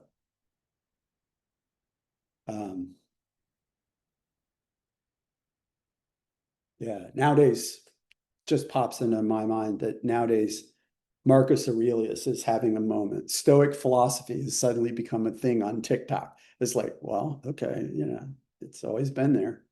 Yeah. So besides these kinds of reasonable hopes, by like thinking about how dependent arising really exists and that things we do can make a difference, even in ways that we can't easily foresee, right? Like the story of Olive Schreiner. That's what I'm calling reasonable hope. And then there's the hope in the immediacy of reality itself, right in the moment. So this is not really like personally my main thing, but there's a lot of Buddhist stuff about it. So this is a quote from a Buddhist nun who lives in Tasmania today, but has lived for 15 years in India. There's a basic goodness, a basic interconnectedness, a basic wealth that flows through all of life. If we're not constantly checked out, dreaming about the past or wishing for the future, neither of which exist right here, then we can touch the beauty of the present moment, the miracle of life as it's present in this moment. Sounds like something Thich Nhat Hanh would say. Happiness cannot be in the past or the future. It has to be in the open-hearted way in which we embrace this moment and apply our awareness to the here and now. So I want to talk more about the idea of like hope as being somehow counterintuitively, for me at least, being in the very moment of here and now. Zen Master Keizan said, do not find fault with the present, right? He's inviting us to see it. Yeah. Unmon said, I'm not asking you about the days before now. Give me a word about the days to come, right? And he answered himself, every day is a good day. That's in the Blue Cliff Records. Yeah.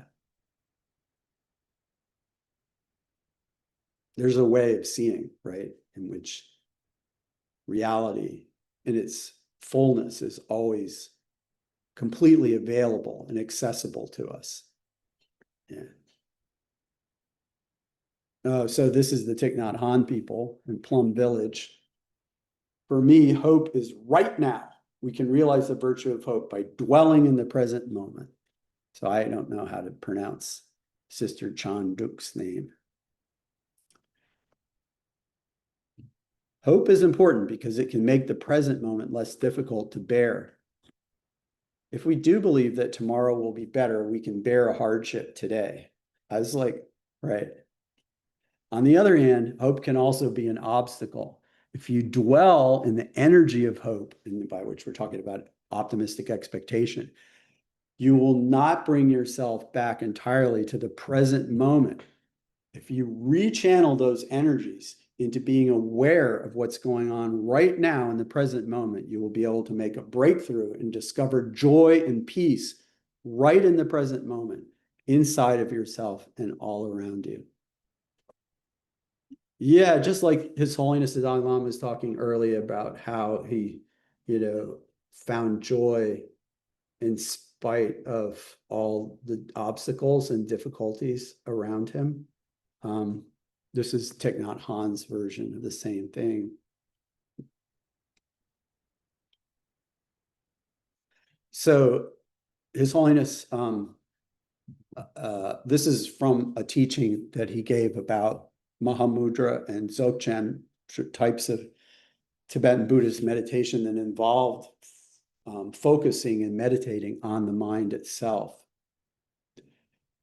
Noticing the nature of the mind as clear and aware, and then based on that, investigating its deepest nature, by which he means its ultimate emptiness, by examining how it arises, how it abides, and how it passes away.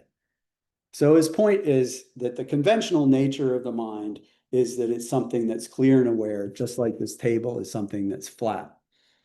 But when you investigate the flatness of the table and try to find, is the flatness of the table the very essence of the table? And what is the essence of the table? What allows the table to exist here from its own side? There's nothing that's findable.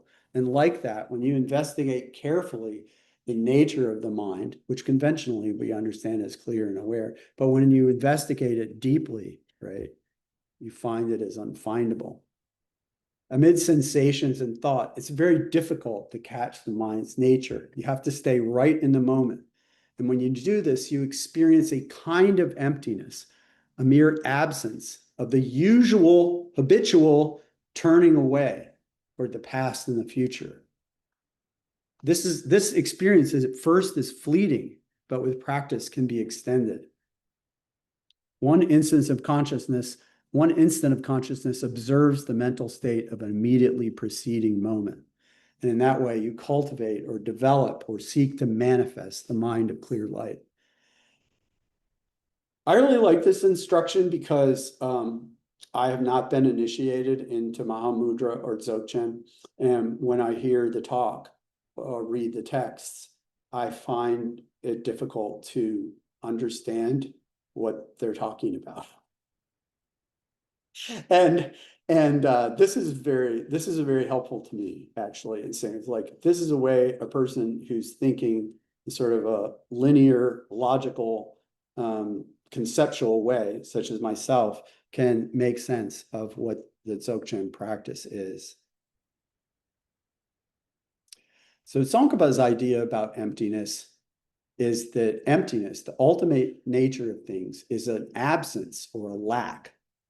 It's specifically, and this is a quote from Tsongkhapa, specifically, he said, there is, with regard to objects, anything, there's this idea that we have that things have some mode of being in and of themselves, on their own behalf, without being posited in relationship to the perspective of a certain mind.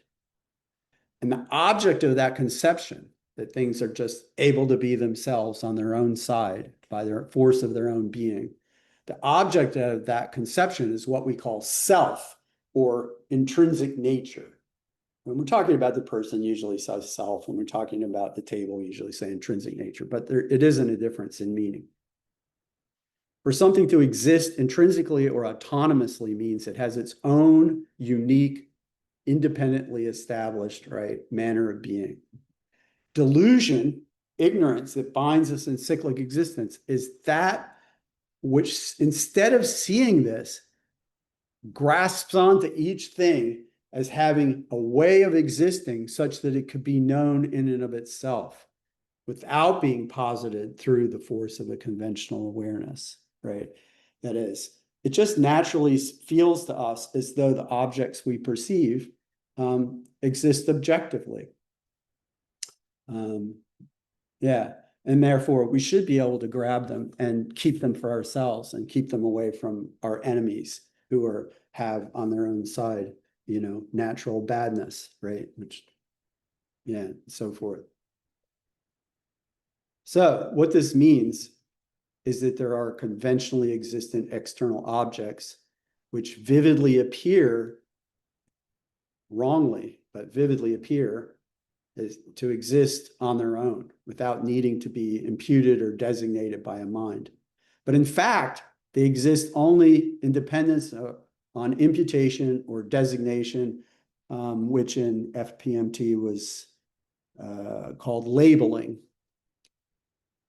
So therefore, existence have no distinct, unique character within their own nature, right?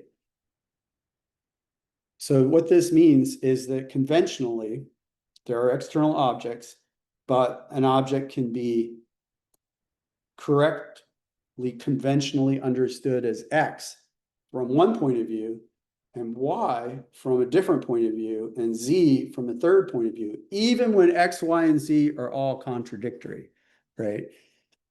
And the famous example within the Buddhist tradition is gods, ghosts, and humans going down to the river, each with their own unique karma, configuring their own distinctive set of sense and mental faculties. And then the human apprehends water, and the ghost apprehends a river of pus and blood, and the god apprehends a river of nectar. And they're all correct, right? It's not like, yeah, it's water, but unfortunately, those ghosts perceive it as pus because they have that bad, funky ghost karma, and those lucky gods perceive water as nectar. No, they perceive nectar as nectar from their point of view. That's what it is. That's what it means to be nectar, right? And that nectar doesn't appear to us because we don't have the sense faculties and the mental faculties of a god. So things exist, but they have no way, even conventionally, to exist on their own side. They exist as imputations or mental designations. An example that helped me that I got from my teacher, Geshe Pelden Tarkpa, who I guess Christian mentioned when introducing me, is that tables exist and atoms exist, but the table is not made of atoms. I remember when he first said that, and I was reeling a little bit, it's like, what? The table's not made of atoms. No, he understands atoms, right? But he's saying, yeah, if you say the table's made of atoms, you're saying like, well, when you arrange a certain number of molecules and atoms and particles in a certain way, you have therefore set up on its own side, objectively established a table, right? And no, you haven't. You've created something that becomes suitable to be apprehended as a table by a human, but not by a spider.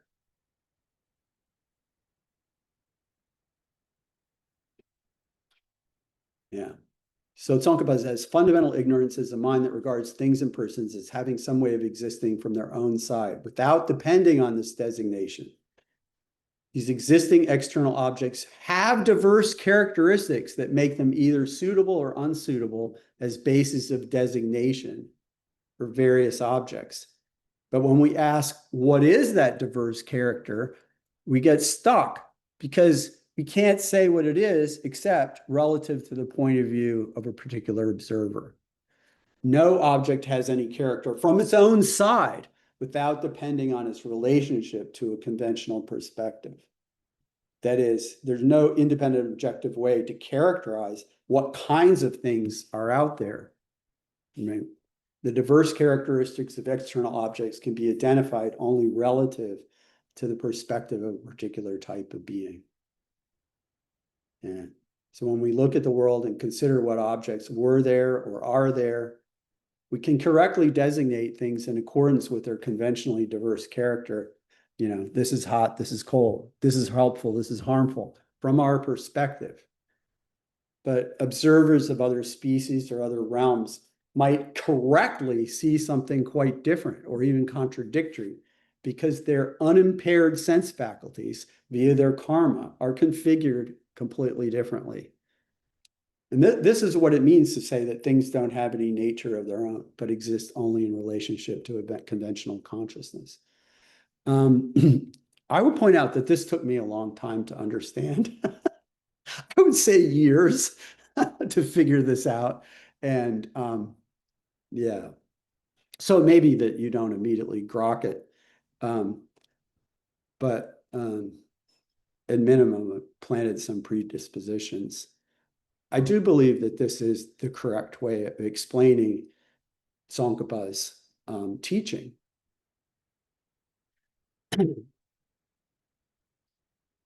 So emptiness, that's Tsongkhapa's way of talking about what it means that things to be empty. Emptiness implies a certain kind of uncertainty or not knowing. Just you could say paradoxical because what we really want to do is know emptiness or have a wisdom that knows emptiness. But things being empty, we cannot read other people's mind, and we can't get outside our own perspective and see what things really are on their own side out there, because that's a fiction. Nothing exists objectively. Everything exists interdependently with certain points of view. But we can make progress by trying something, try something, or pay closer attention to the outcome of certain choices. Like, someone's grieving and I send them a condolence card. That's a good try. Maybe what I wrote on it actually made the person feel worse. I don't know for sure whether it'll help or not, but I can pay attention to what the results are and then shape my next round of behavior on that basis, right? So in this way, practice, by which I mean Buddhist practice, virtue and meditation and wisdom, but I also mean, just the practice of kindness in everyday life. It is like science. I'm not saying it is science, but it's like science.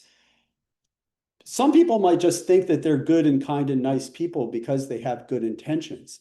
But if they really have such good intentions, they should be paying attention to when their efforts to care for others are successful and when they aren't, and what ways they can improve their efforts, right? We can make, like science, successive refinements, perhaps always imperfect, in the way if we care for one another.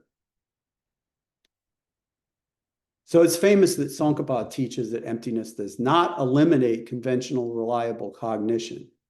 So even though all things are empty, we can reliably know the difference between a cat and a hat, right? And by extension, we can distinguish what helpful acts from harmful acts, even though they're both equally empty, right? Less well understood is that conventional knowledge for Tsongkhapa, conventional knowledge within this kind of emptiness, means that an idea has not been discredited, right? It doesn't, you can't absolutely go, you can't, if I think that something is red and we want to ask, is Guy have reliable knowledge about that thing being red? Can we go outside any living being's point of view and examine the object on its own side to see if it has the objective quality of redness? It's like, well, that's not a thing for Tsongkhapa, right? You can't find that correspondence or matching kind of knowledge. We could think that we know for sure that there's a water over there because it must have been raining earlier on the parking lot. And then walk closer and find, of course, that that's an illusion that is arising just like an oasis in the desert. There's many kinds of illusions that, and that we fall prey to. It's famous. There's so many different kinds of optical illusions. So our ears and our eyes and our minds, right, are prone to be misled. And we can think that we know something, and then on closer investigation, find out that what we thought we knew, in fact, we didn't know. Yeah. So emptiness really does imply, in my opinion, uncertainty about what appears, because we cannot get outside our own perspective and verify absolutely that what we perceive is really out there. Yeah. When we do a work of care for one another, we have to recognize that we can never know for sure whether our actions will help or even have helped. Right? And that's why the idea of not knowing, paying attention, and responding appropriately is important. Yeah, I just pointed out that Karl Popper is a famous philosopher of science, said science is an evolutionary process. And I think that's what Lamrim is too. You know, there's the instability, the lack of absolute or final certainty about what constitutes knowledge doesn't mean that we don't know anything. It doesn't mean that we're stuck in the mud. This is what makes evolutionary progress, both material and spiritual, possible. Yeah. I like to use the word congruence because I don't like to say that Buddhism is a mind science. That's what Bob Thurman says. I prefer to say that there's a congruence between the scientific method and the successive refinement that takes place in Buddhist mind training. We start out with certain models or presumptions, and we proceed on that basis, and we see what the results are. Working within a received tradition, we refine, and older models can be superseded by subsequent insights or discoveries. Yeah, whatever we're trying to accomplish, we can seek improvements in our methods of knowing.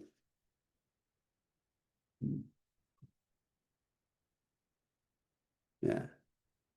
When there's a successful interaction, yeah, then we can adopt, right, as knowledge, a way of understanding that's coherent in relationship to that successful mode of practice.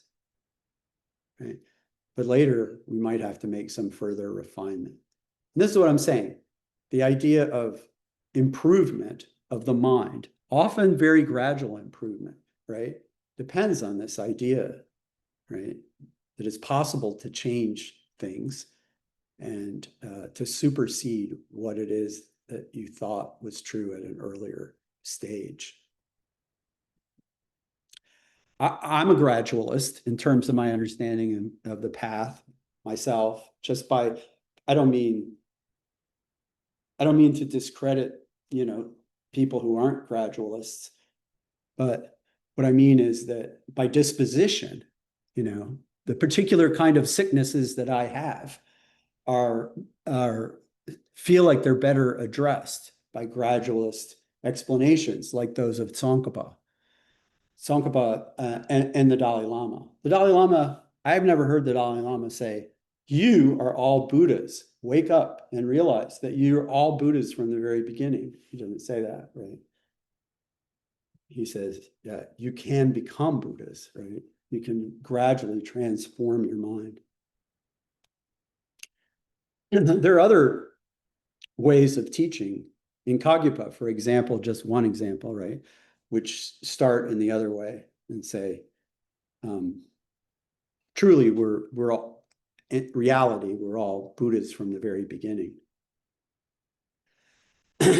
So what I was trying to set up was the idea that because there is such thing as knowledge, but we can never know for sure whether we know something or whether our provisional knowledge that we have will actually later be superseded by some further clarification of what's really going on, right?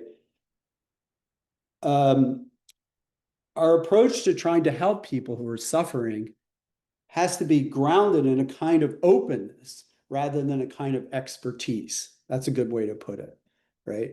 And this idea in the Zen tradition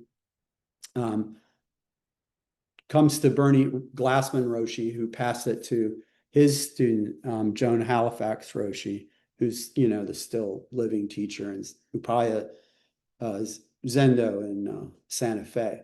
And it's called the Three Tenets, and they're not knowing, bearing witness, and compassionate action. I alluded to this briefly earlier. Um, so not knowing means that you set aside dogma. You think you know a bunch of stuff, but you don't hold on to or lock in on what you think you know. Yeah. You have certain ideas about what you think will help, and you don't need to throw them in the garbage, right? But you can't be clinging to them either. You have to hold them in a very loose way. Instead, focus on being fully present in the moment with the person who's suffering. Because not knowing doesn't mean not caring, right? You care for this person, but when people see someone who's in pain or someone who's dying, the natural reflex is to be afraid. And this fear produces a kind of inner moment of desperation where you grasp at something that you think you know and you throw it at that person like a life preserver. Right. This is like almost like a reflex. And then that throwing of the life preserver constitutes your demonstration to yourself of how caring you are. But what you didn't do was take a moment to see what will actually be helpful in this moment to this person, right? Which might not be a life preserver at all. Yeah.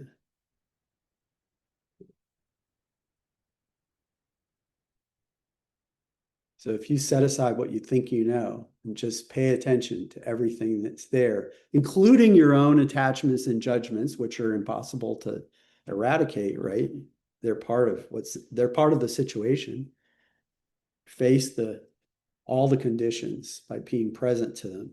Then take action, right? And you don't know what action will be most helpful. It could be that it'll be time for you to sing a little gospel hymn, or it could be time to bark at someone sharply, like we've seen His Holiness sometimes speak in very sharp tones to various abbots in Tibet, right? The idea is that whatever action you take will be caring and will serve the whole situation, be responsive to the totality of the situation. A lot of times this happens spontaneously if you're able to do this practice. You just feel it arising from you. This is the right response. But in my opinion, sometimes like calculation or thinking things through can also be part of arriving at the best action. Yeah. So this is something that a Buddhist teacher wrote about this. There's something that happens when we're in the flow with life, when we're aware that we are aware and we stay with that, not identifying with anything, our bodies, our thoughts, our emotions, our perceptions. Instead, we see each of these as they arise and retain the ability, right, to respond as needed to everything in just the way that's needed, in just the right amount. Yeah. This guy gave an example involving an iPhone, which I don't remember. Doug McGill. I don't know. I can think of maybe you can think about your own life and see if you can remember when you said something or did something in response to someone else's suffering that you didn't know you knew or didn't consciously think about doing, but then turned out to be the right thing. A monk asked Yun Men, "What is the teaching of a lifetime?" I was like, God, that's hard questions, right? Yun Men said, "An appropriate response," right? Yeah. Always responding appropriately to whatever the moment calls for. Yeah. We never know.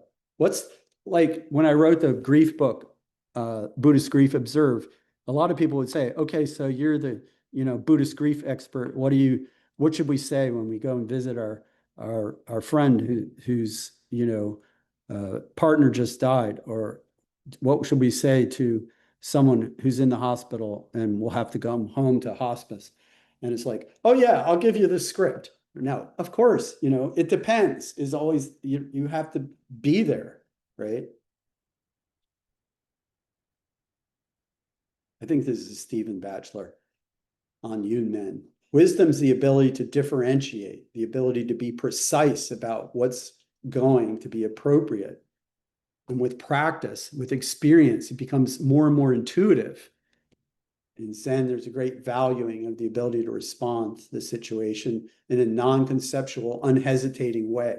But this can be the result of years of practice. And what's being cultivated in this practice, although its expression might exhibit spontaneity, what's being cultivated is a quality of discernment, of appropriate response. Stephen Batchelor. Yeah. So when Guichen asked, where are you going? Fa Yin said, on an ongoing pilgrimage. And Guichen said, why? And Fa Yin said, I don't know. And Guichen said, not knowing is most intimate. Yeah, this idea of intimacy is, I think, a beautiful contribution of the Chan Zen tradition to the Buddhist vocabulary. Yeah, being right there with things, right there with someone, right? A kind of intimacy that goes beyond conceptual knowledge.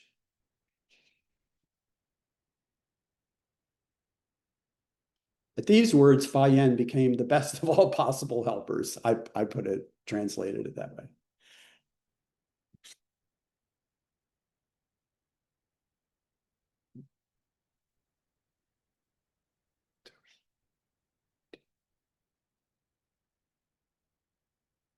I'm trying to think where we are, Christian. When is lunch?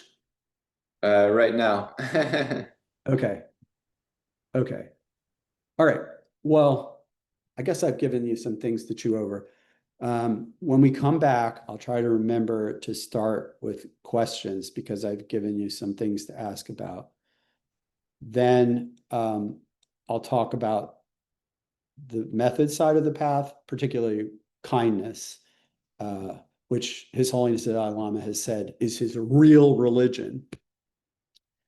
And then in the last hour, after another tea break, I'll talk about community or Sangha. Okay. Yeah. Thank you for listening. I'll see you in a little bit. Either. Well, I have a question. Maybe it's a quick one. I'm interested in the distinction between qualities and conditions. It seems like there's conditions that make things possible, and qualities that by which we know things, come to understand things. And it seems like emptiness is the most important quality, or is it a condition? I don't know if there's anything there, but I just intuitively I'm kind of zeroing in on that. Yeah. Well, when I was explaining how to think about emptiness in relationship to other phenomena, I said that in the tradition they usually talk about in Tibetan kei chi, which means like the basis of a quality and the qualifying characteristic or phenomenon or something like that. So quality and the qualified, maybe something like that. The thing that has the quality. So the idea is that emptiness is the most important quality of, and it is a quality, I'll say, of everything that exists, including emptiness itself. And that quality is most important because through knowing it, we can become liberated from needless suffering. And it's called the ultimate truth because when you persist in asking questions like, well, what is this? Yes, but what is that? Yes, but what does that mean? Then eventually through analysis, you come to the point of not being able to find a core essence, and you come up with an absence, a lack of there being any core essence to any phenomenon, whether it's the table or the mind. And so it's the end point, the ultimate end point of analysis, and therefore it's called the ultimate truth. How it relates to conditions. Is that what you said? That's not what you said. Conditions. What were you, what qualities and what? Conditions. Conditions, yeah. Conditions. That was it. Conditions, the word is usually used in translation of Buddhist texts to mean causes, but often it means secondary causes or supporting causes as distinct from a primary cause. Like I was giving the example of a school building, for example, and there's all different kinds of causes and conditions that on the basis of which the school building comes to be there. And there's a substantive or material cause, the substantive cause of the actual objects, bricks or whatever, out of which it's built, right? And then there's many other conditions, and some of them are more obviously or directly related to the appearance of the building, and some of them we discover through analysis. Like, for example, people don't usually think, like, let's say it's a school for giving a secular education to girls, right? Well, that doesn't exist in Afghanistan today. And for it to come to exist, there would have to be certain conditions other than bricks. You see what I mean? There would have to be other kinds of conditions. Yeah.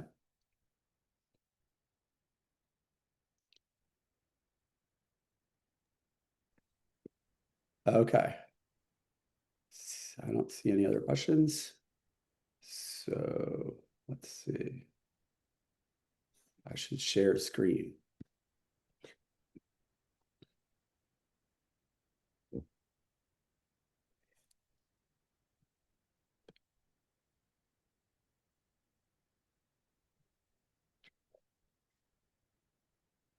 And minimize this. Okay.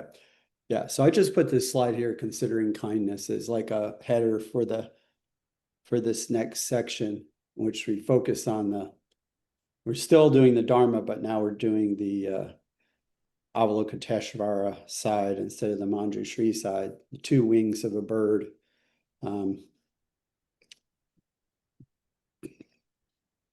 So this is something that His Holiness, I mean, I learned this from the Dalai Lama. He said it. The point of all spiritual practice is to become more kind-hearted and more effective in acting on that kind-heartedness. So that includes meditation on emptiness. People do not, okay, bodhicitta, the aspiration to become a Buddha so as to be the best possible helper of all suffering beings, involves these two aspects. One is the aspiration to become a Buddha, and the other is the aspiration to be the best possible helper of all beings. So it's not like you aspire to become a Buddha, and then fortunately it turns out that enables you to be the best possible helper of all beings. No, in the first instance, the motivation is to be maximally helpful. And then, through study of scripture, reasoning, and so forth, you conclude that we can conceive of that as attaining the rank or the state of a Buddha. So the point, we suffer needlessly because we don't know things as they are. And if we can realize emptiness, then we can become liberated from that suffering. But in Mahayana Buddhism, that's not the main point. The main point is to become the best possible helper of all beings, ourselves just being one among them. Yeah. And to do that, it's not adequate to just meditate on emptiness. According to the tradition, if somebody focuses exclusively on the wisdom side of the path, they can attain deep realization of emptiness and become free from cyclic existence without ever getting close to becoming a Buddha. And in Tsongkhapa's tradition, that's conceptualized as being a solitary peace, like as a nirvana isolation chamber. It's a nirvana, therefore it's a kind of peace in which you're disconnected from all living beings. And that is not the goal of Mahayana Buddhism. In fact, that's considered a fault or a flaw. There's some Mahayana sutras that hold out, solitary peace, a nirvana that's like isolates you from everybody as one extreme, and samsara, where we are now, as the other extreme. And the Bodhisattva's middle way is to avoid both of those extremes. Because you want to become more and more deeply engaged and connected to the world and the suffering beings within it, and more skillful at being helpful to them, not disengaged, right? But you want to do that while eradicating from the root your own roots of greed and hatred and attachment. So the point of all spiritual practice in Mahayana Buddhism, for sure, is to become kind-hearted, more kind-hearted, more spontaneously kind-hearted, and more effective in acting on your kind inclinations.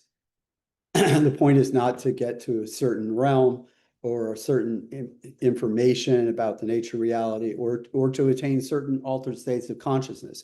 Those are layovers or stepping stones or instrumental tools, in attaining your real goal, which is to become the best possible helper. Yeah. His Holiness has also said that when you take up a practice, if you do it seriously for 2 or 3 years and you're not becoming a kinder person, then you should consider doing something else, because that's the whole point of the practice, right? Yeah. So I raised this question before when we were talking about emptiness. Does emptiness, because everything, help and harm and so forth, are equally empty, then does emptiness cancel out ethical distinctions by transcending the dualism? And many Buddhists and also others, I would say,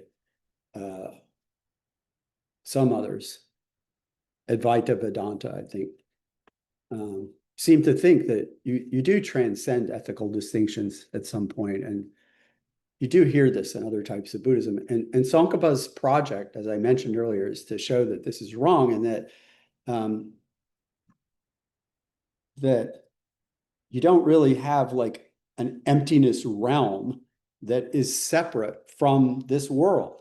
The emptiness realm is a way of knowing and seeing this world as it is, and knowing how it works and why it works and how to work with it more effectively. And then the other question, which we didn't explore, is, does emptiness lead to or support altruistic care? In other words, does meditation on emptiness help us to become more caring people? Or could it?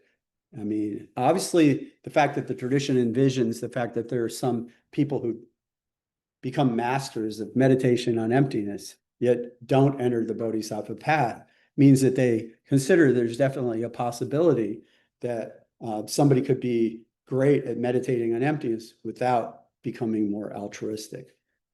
On the other hand, if you have altruistic inclinations, right, then perhaps there's a way in which meditating on emptiness, rather than being countervailing to your attempt to become a kinder person. It can be supportive and synergistic with that. Yeah. So Shantideva, in his Bodhisattva Charya Avatara, entering the Bodhisattva's way of life, he makes a number of different arguments that suggest that wisdom can support or encourage, show to be rational, and altruistic motivation. So I wanted to look at those a little bit. Yeah. So when you realize emptiness directly, as you've got the sword of Manjushri cutting through all dualistic appearances, you don't see anything but emptiness. You don't see any suffering beings. You don't see any distinctions. You don't even think, oh, I am realizing emptiness, because that would be distinguishing subject and object, right? Yeah. So then afterwards, reflecting on what just happened, you know that all things lack the sort of objective, inherent reality that they seem to have. But this doesn't negate the fact that things exist and function, just negates the false way in which we had imagined them to exist. In fact, Nagarjuna, in the 24th chapter of the Treatise on the Middle Way, says it's really only their emptiness that allows things to work. He said, for whom emptiness works, everything works. And Tsongkhapa says, here, works means exists. In other words, stuff exists because, and only because, well, it couldn't exist if it weren't empty. Emptiness is what it allows it to exist. There's Shantideva, had him earlier. Yeah.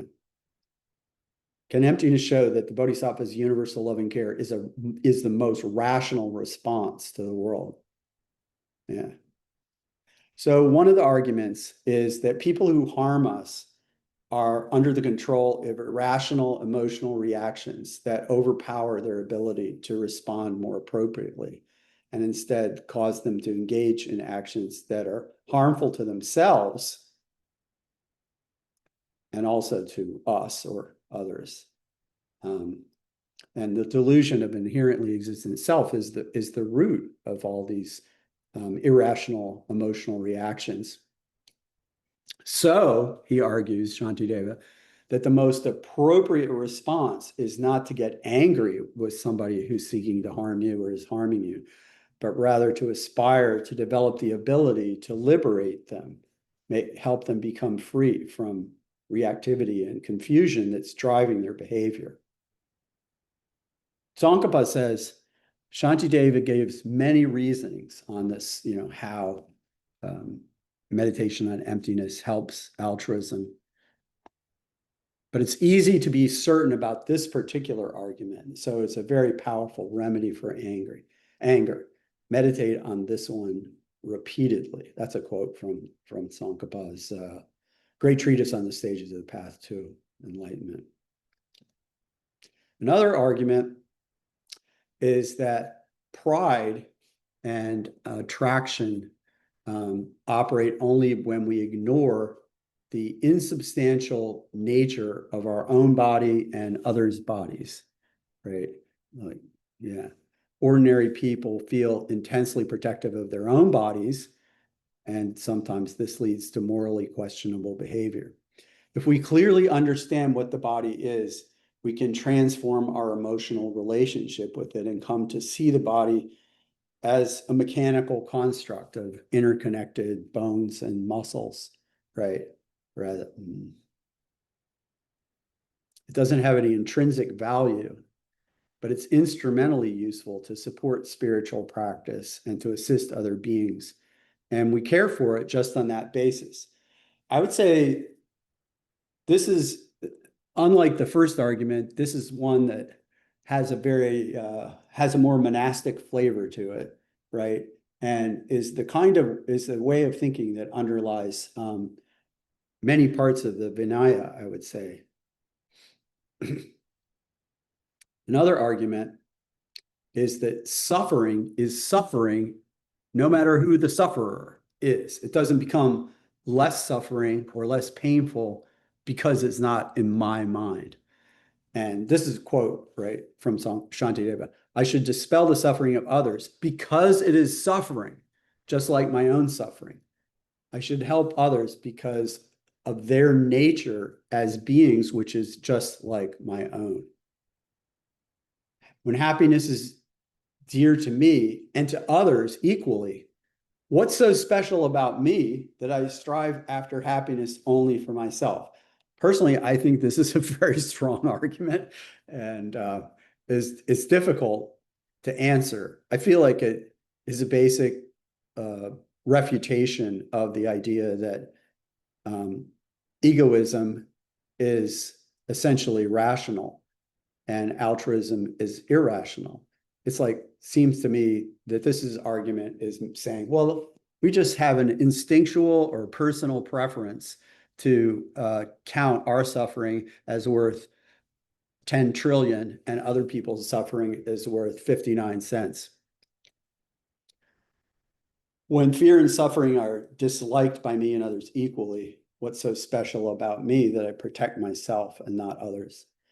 If they give them no protection because their suffering isn't paining me, then why do I protect my body against future suffering when future suffering isn't paining me, right? This is actually an extension of the argument into time frames, where it's considering your future self as, yeah. But people, like adults anyway, we cultivate an attitude of taking care of not only our bodies in this moment or for this day, but also for next year or the year after to some extent. And that just seems like, of course, but we don't worry about other people, even though they're right here, right now in pain. Yeah, if you think it's only for the person who has that pain to guard against it, then what about a pain in the foot? It's not a pain of the hand. So why does one protect the other? In other words, yeah, when the foot, it's not just a problem for the foot when the foot hurts, right? The hand is going to become involved in pulling out the thorn and so forth. So without exceptions, no sufferings belong to anyone. They must be warded off simply because they are suffering. And why put any limitation on this?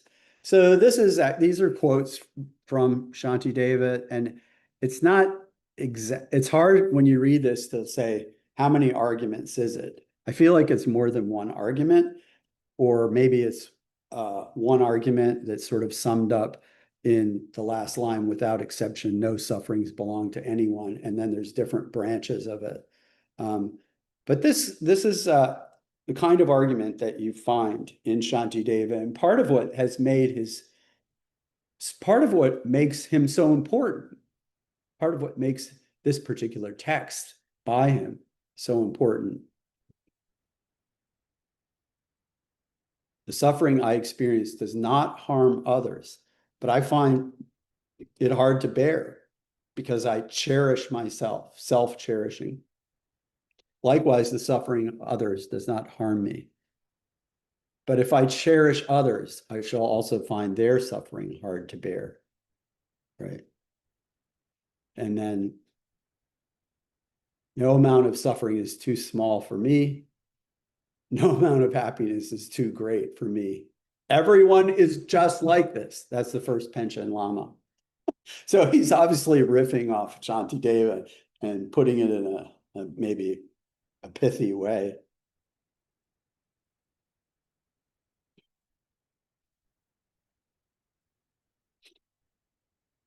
Now, I feel that I think that arguments like this have been made in Western philosophy. And I'm thinking in particular by a book called The Possibility of Altruism by the 20th century philosopher Thomas Nagel. And he makes, just like Shantideva was making this argument about, oh, I worry about my suffering in the future, even though I'm not feeling it right now. So I'm not feeling other people's pain right now. Why don't I worry about that? Yeah. And so in that way, he's sort of making, in Western terms, he's sort of making a connection between looking ahead, right? And on the other hand, looking out across at other people. And Nagel's way of putting it is, just as we can consider that today is just a day among days, just like tomorrow, we can similarly recognize that we ourselves are just a person among persons. There's no objective basis for claiming that our pain is more important or more logically worthy of alleviation. These are really important meditations. Some people spend years just working on these kinds of meditations to try to break down the sense of self-cherishing, focusing only on our own welfare as being the thing that's of overwhelming importance. When I've taught it in class, I've pointed at like a projector box up on the ceiling, and I say, imagine that you're looking down on all of us here in the classroom from the point of view of that projector box, and you have to decide, whose suffering is more important and worthy of alleviation, right? And then everybody will have the feeling that they want to raise their hand and nominate themselves as the one who needs to be taken care of. But there's no, like, when you're looking from an outside standpoint or an objective point of view, there's no logical basis for that, right? Yeah. And this reminded me of a film from 2005 called The Girl in the Cafe, in which a woman who's an activist for the poor manages to get herself into an international conference in Reykjavik on among European nations about trade and targets for the alleviation of extreme poverty. And she creates an embarrassing scene so as to force the alleviation of extreme poverty issue to the top of the agenda, and thereby gets her friend who took her there in a lot of trouble, but achieves to some extent her goal. And so then they're booted out of the conference and they're going back to England, and he starts asking her for the first time about her background. Yeah, and it turns out that she's been in prison. And he said, well, why were you in prison? And she said, well, I killed a man. And he said, well, why did you kill the man? And he said, because he hurt a child. And then he says, like, well, was it your child? And she said, does it matter whose child? And that was the pinnacle of the movie for me. It was just a question of well, yeah, hurt a child. That's it. The question of whether it's her child or somebody else's child is just the same question that Shanti Dev is asking about ours. Another way to frame this, I guess you could say, which comes from Jay Garfield, is to say an understanding of the lack of intrinsic existence, that is emptiness, enables and is reinforced by the practice of generosity, because it undermines our reflexive, that is automated, innate experience of the world in terms of a subject-object duality that constantly privileges the subject as that I'm the center of the universe. And through practicing, generosity and cultivating these meditations, we notice that we do and have been and are reflexively taking our existence as somehow, not logically, but nonetheless, taking it as foundational to the world and taking our own happiness to be independent of the welfare of other beings, right? Or maybe it has to be achieved at the expense of other beings suffering more. So through practice of generosity, it becomes clear that we're all companions in the world, and that our own happiness can't really be separated from the happiness of others. Anyway, that's Jay Garfield, as a philosopher looking at a scholar of Buddhist philosophy. And then we begin to find ourselves spontaneously rejoicing in others' well-being. I mean, that's a really important practice, besides the thinking about suffering, is, yeah, and something good happens to a being who in the past lifetime might have been your mother, right? And whose existence is just important as yours, right? And if something good happens to them, are you going to say, gosh, that's too bad because I don't like that person? We do have that kind of reflex, like when the third wealthiest person in town wins the lottery.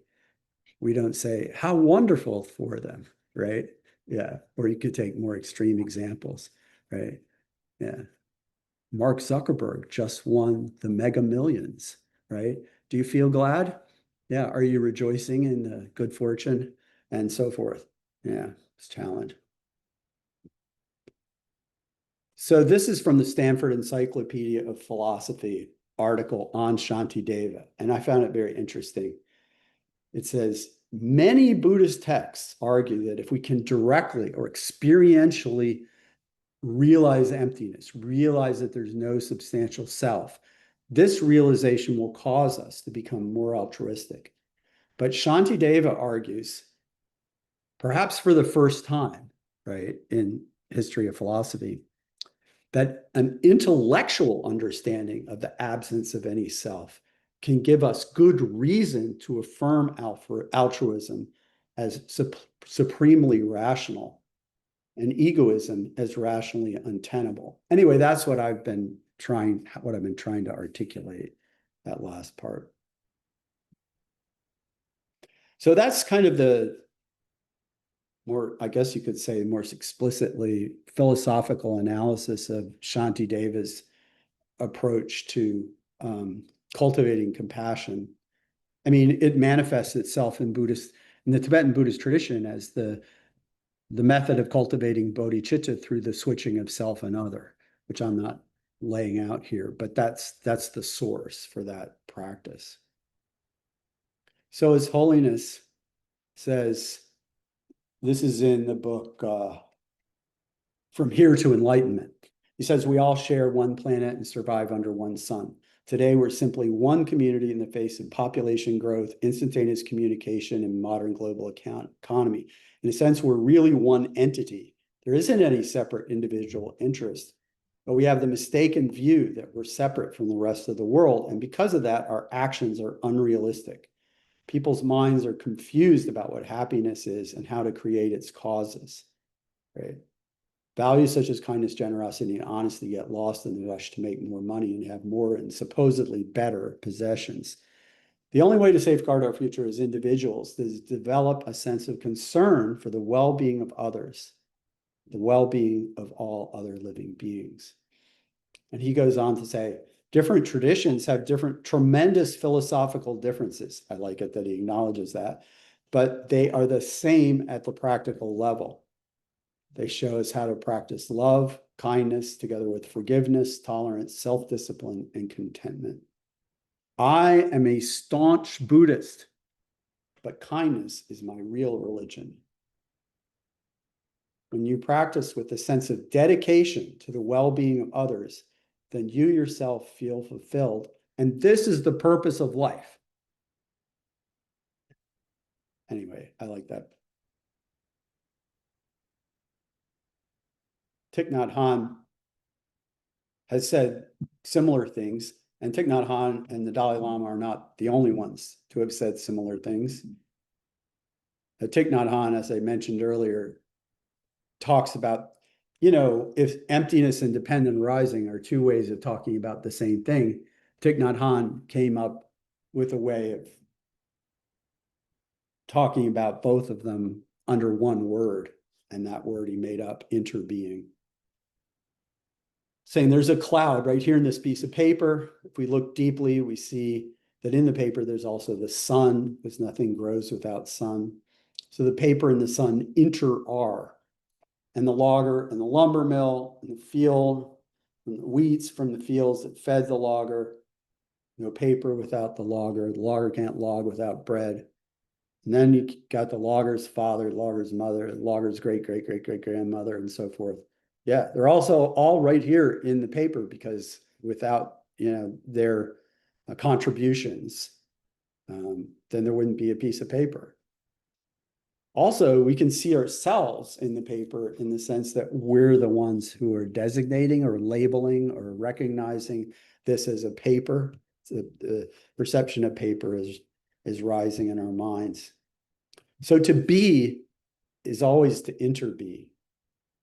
Like paper, it's just not an option to exist independently. It's contrary to the nature of existence. We cannot but interbe with everything. Like the paper, we ourselves are inevitably vast. We include everything that we think of as other than ourselves. Walt Whitman, in Song of Myself, says, "I am large, I contain multitudes."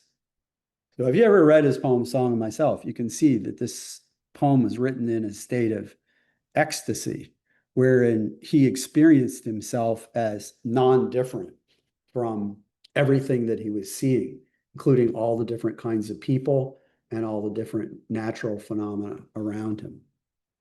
And so the Song of Myself is a song about everybody and everything. We pay close attention to who we really are. There's no one else, no one really other, no one who's left out. And if we can act from within this understanding, then, caring service is not strained sacrifice. It's just a natural activity, a natural responsiveness.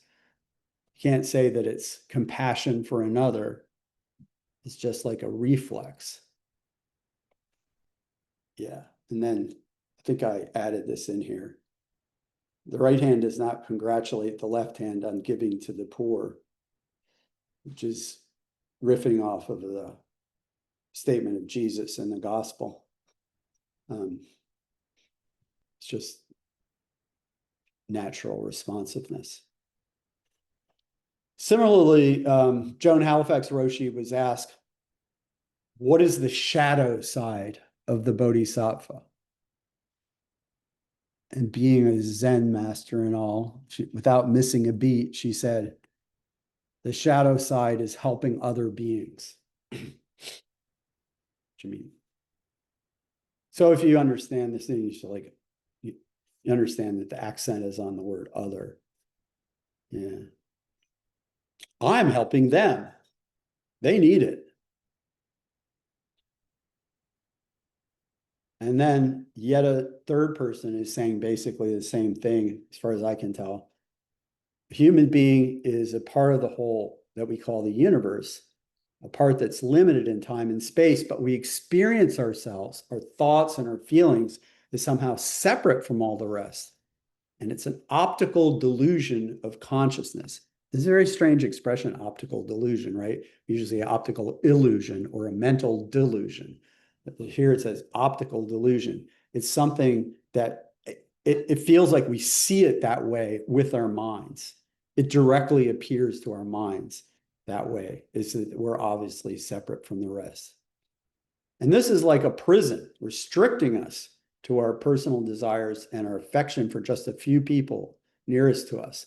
Our job is to free ourselves from this prison by widening our circle of care to embrace all living creatures and the whole of nature in its beauty, according to Albert Einstein. He wrote that in a letter. I like to give it to my students sometimes and see if they can guess who said it. And, because I always think, oh, the Dalai Lama must have said something like that, which he kind of did, right? But I found only maybe one or two students who knew that it was Einstein. Yeah. So as we were talking about earlier this morning, or earlier, yeah, this morning, the outcomes or results of our choices aren't really under our control, and they're ultimately unknowable.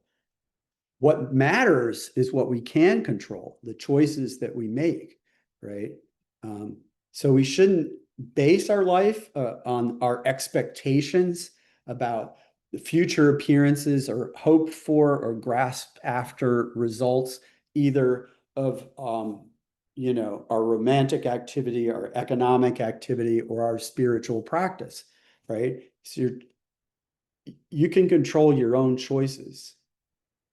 Everything else, depends on so many other factors. And His Holiness says, if you act with a true intention to help, then at least one person will benefit. And this is one of these things that you must know, where he laughs because he feels he's made a really good joke.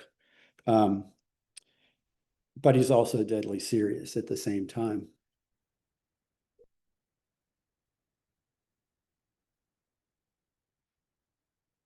So this led me to think about, the Dalai Lama says he's a staunch Buddhist, but kindness is a real religion. Is that a religion that's unique to the Dalai Lama, or is it unique to Buddhism, or is it unique to Mahayana Buddhism? I think that kindness is a religion, if you're going to call it that. That's a core value, might be better, right? That the Dalai Lama shares with many non-Buddhist religious people and many non-religious people as well. It's not a special property of Mahayana Buddhism.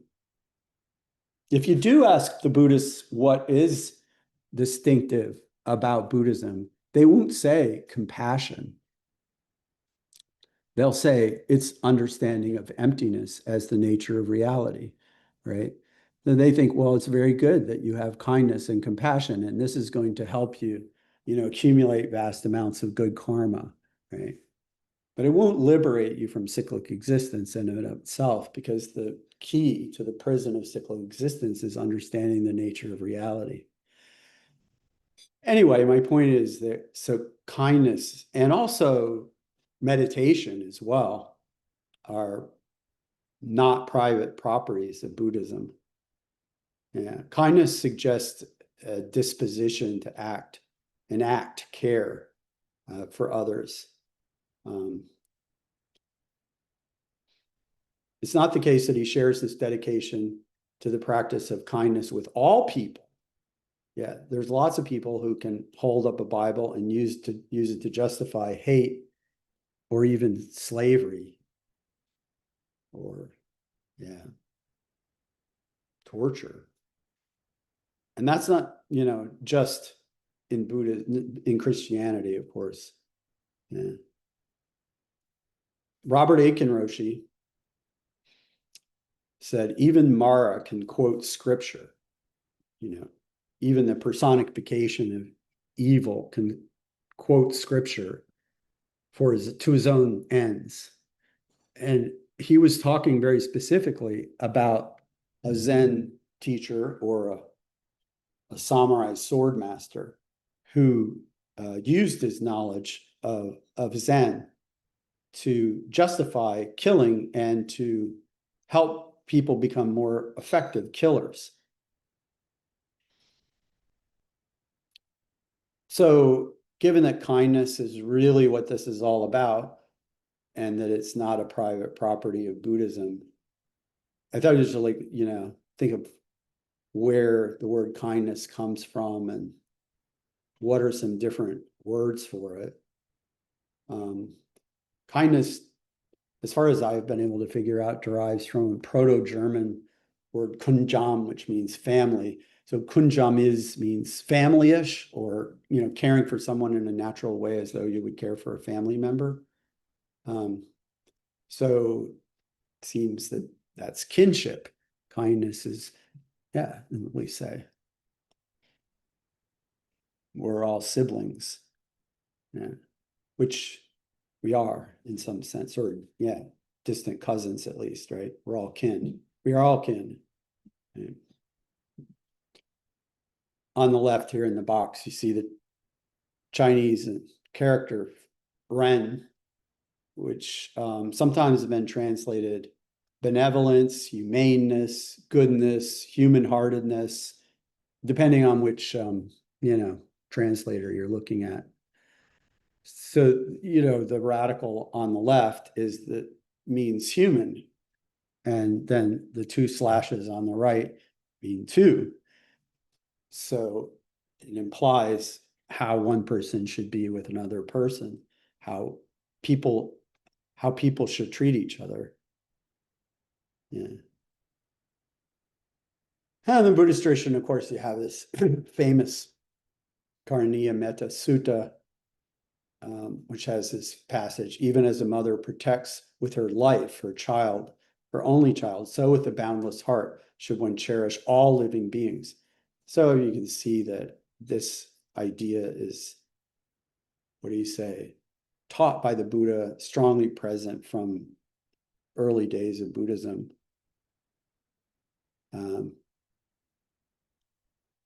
So we usually say compassion as a translation for the Sanskrit karuna.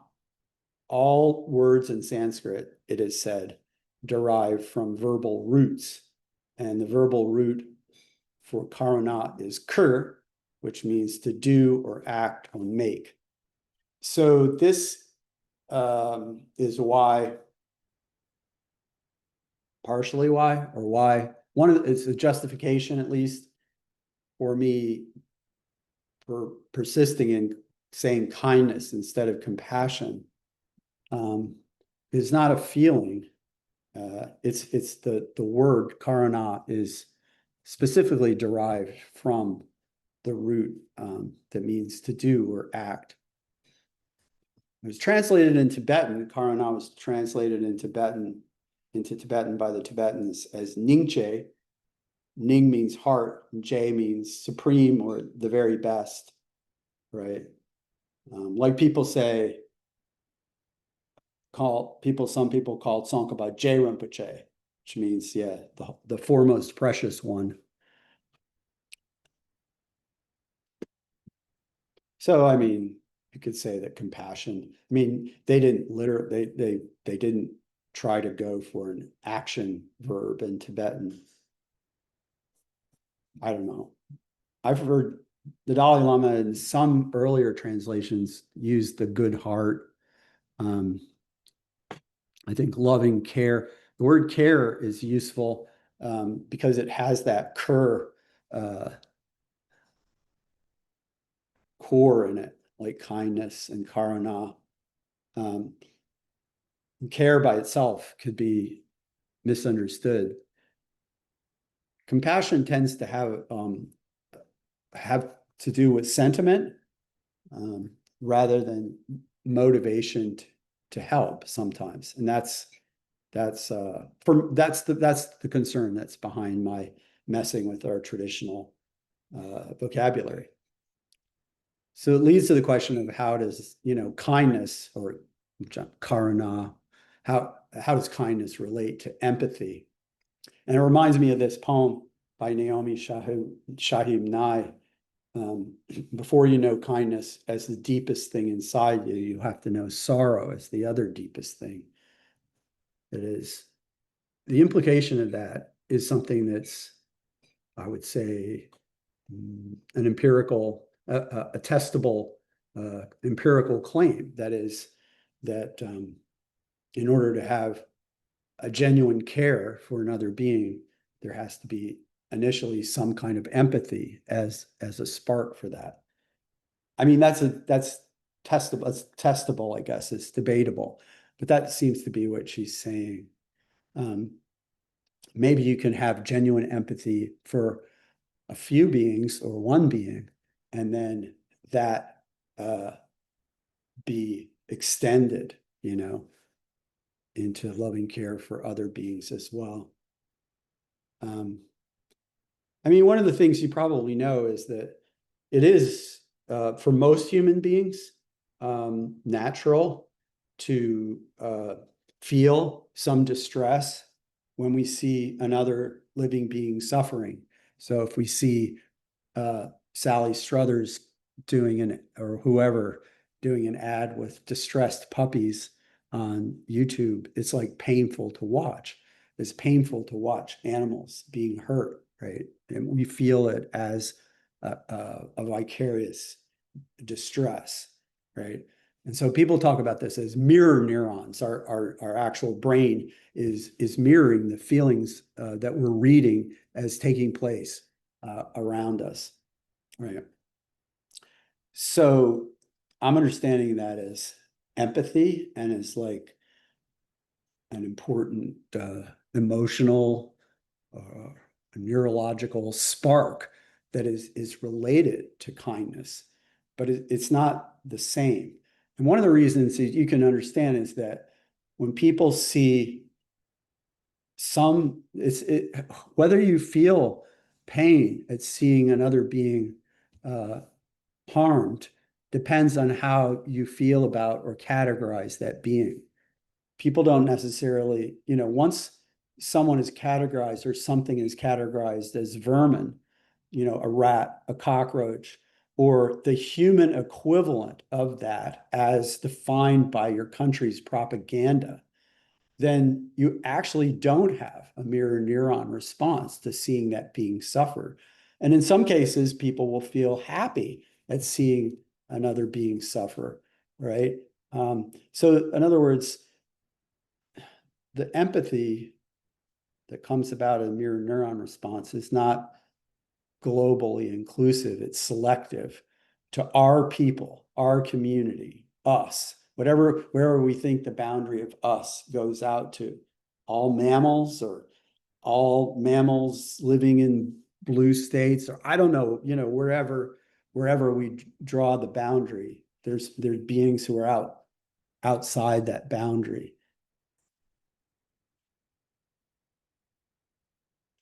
Yeah. Thoreau said something similar. So not till we've lost the world do we begin to find ourselves and realize where we are and the infinite extent of our relations. So it's similar to Naomi Shihab suggesting that you have to really suffer yourself before you can see, oh, this is how suffering is in other beings as well. Then there's a famous sutta passage that I like.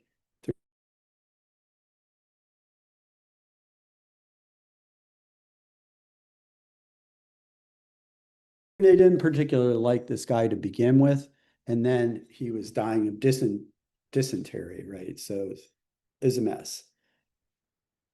And the Buddha and Ananda came and cared for him. And then the Buddha said, why don't the other monks attend to him? And Ananda said, he doesn't do anything for them, which is why they don't take care of him. And so then the Buddha spoke to the monks and said, you have no mother, you have no father. Who will care for you? If you don't take care of one another, then who will, right? Whoever would tend to me, he actually says this, right? Whoever would tend to me should tend to the sick. Sort of resonates with something Jesus said, right? As well. I mean, when he says, monks, you have no mother, you have no father who will care for you, in context, it seems like he's making it specifically to these monastics. You are the family now. There isn't anybody else who's going to come because you've turned away from the world, right? But the broader idea, right? We're all in this in the big Sangha family. Yeah, we have to take care of one another. We can't expect angels to come down from the sky. It's up to us to take care of each other.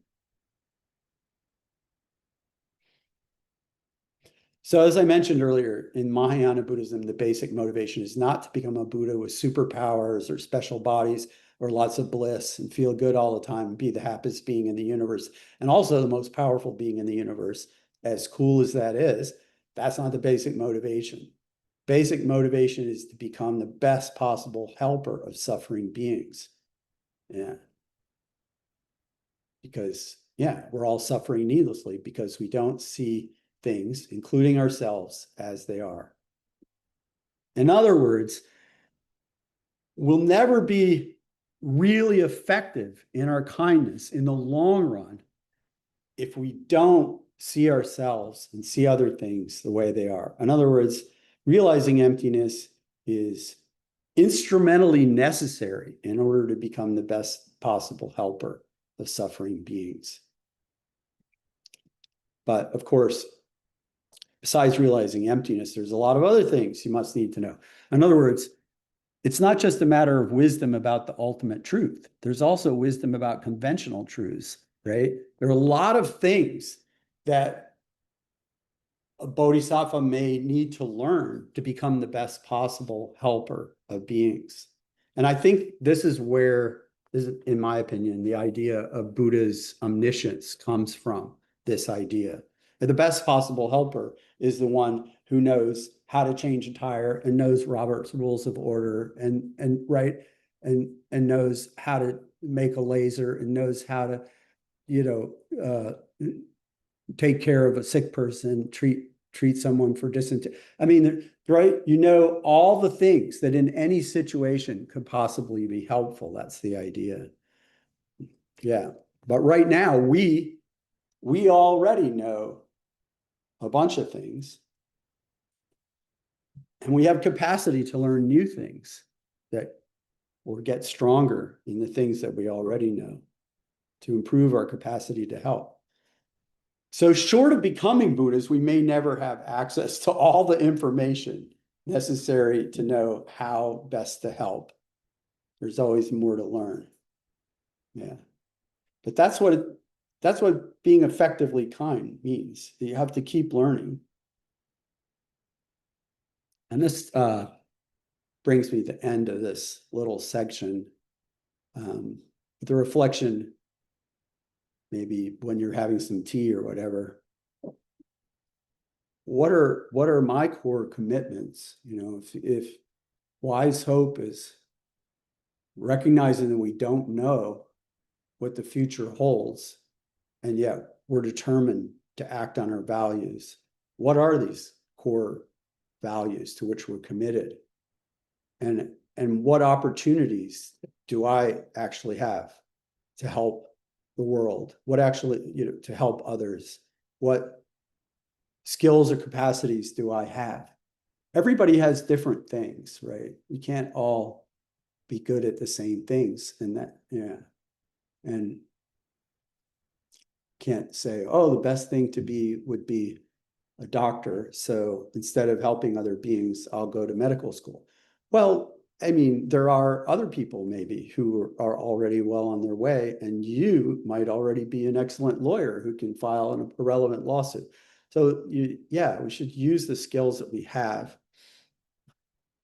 An important thing to mention here in this particular time is, what are you willing to risk? Are you willing to risk going to jail? Are you willing to risk being swatted by people who don't like what you say about Charlie Kirk? Right? They're real risks when we take action in the world sometimes. And I was actually talking to an art class at CMU, and they want to make a whole class is working together on a group project, and they want to do some kind of political project. But this is the first thing I said, well, you have to decide. Are you willing to violate university policy? Are you willing to violate the law? Are you, I suppose you are willing to offend people. I mean, what is the, how many boundaries are you comfortable crossing, and what are the costs or the dangers you're willing to face in crossing those boundaries? I think this is a really important question, and I'm not just making it up. Anything you read about, social action will tell you the same thing. Yeah, and how have you prepared to face those risks? It's pretty clear. Any vulnerability that you have in your past conduct or behavior gives people a leverage point against you.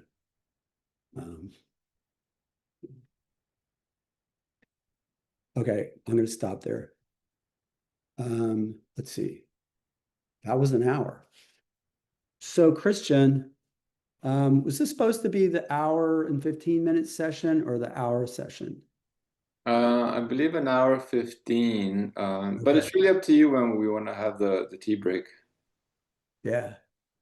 Okay. Well, first I'll say, if anyone asks a question right now, you may unmute yourself if you can. I assume you can because Don did earlier.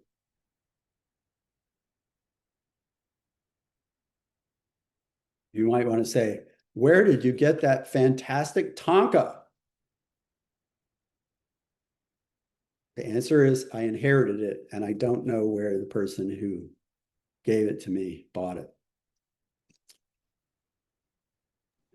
Okay, there's no I have question. another question. I have another Okay, question. yeah.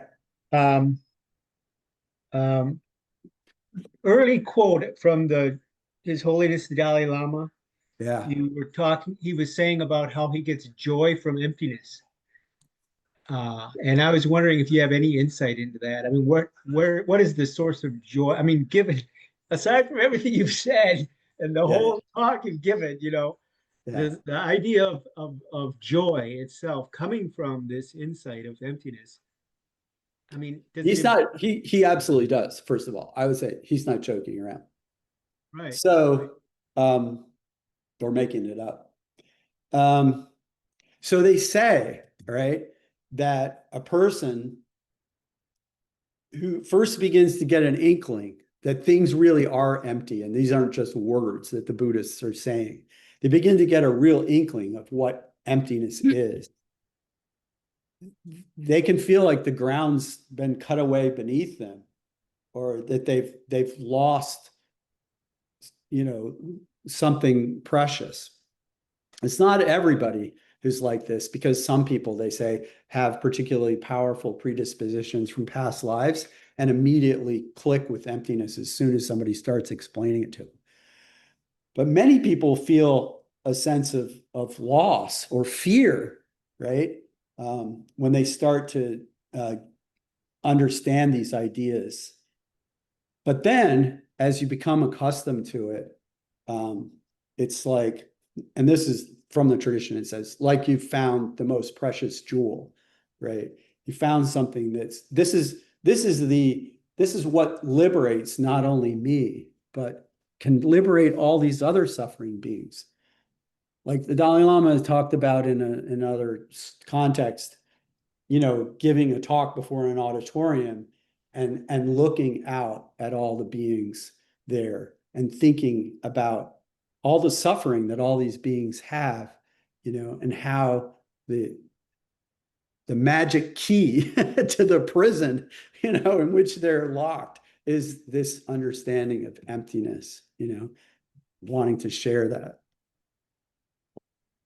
that. Diane? Yeah, actually, that's interesting that Dawn asked that question because I was just formulating that in my mind as he came out with that. I was like, what's that connection with Between joy? emptiness and joy?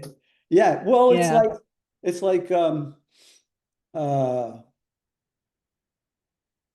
it's like a prisoner who hasn't got out of prison yet, but has for the first time clearly understood that they have the wherewithal to do that.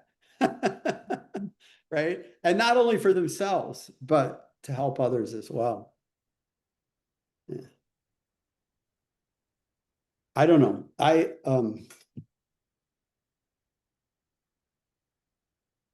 mean, it doesn't seem counterintuitive to me, but that's because I got over thinking of emptiness as a bad word a long time ago.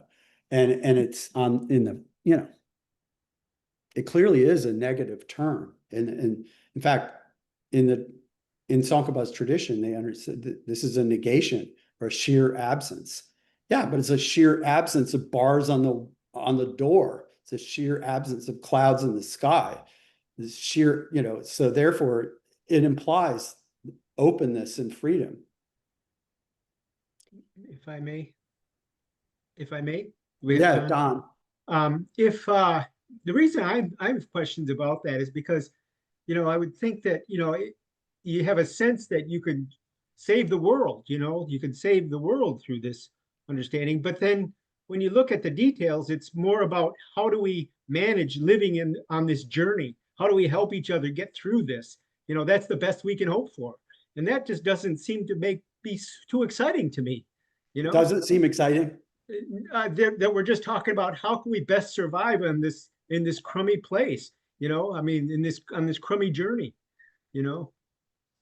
it seems like that's the best we can look forward to, really. I mean, given everything you've said, it seems like, it seems like the Buddhists are striving to do the best they can on this world to alleviate as much suffering as they can, but it's not a miraculous amount.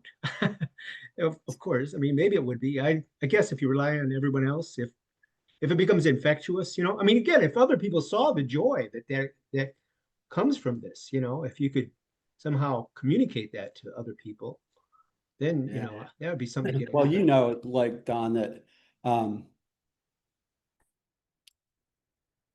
that Buddhism is not, it would seem, the best medicine for everybody. It's actually, as a portion of world population, it's actually gone down a little bit. It's still the fourth largest religious tradition in the world, but it's not growing.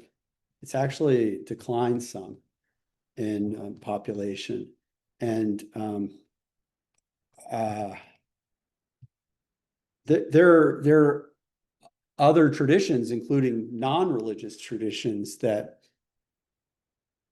in their own way, convey messages that are helpful to people, perhaps unfortunately mixed up with some levels of confusion and toxicity as well.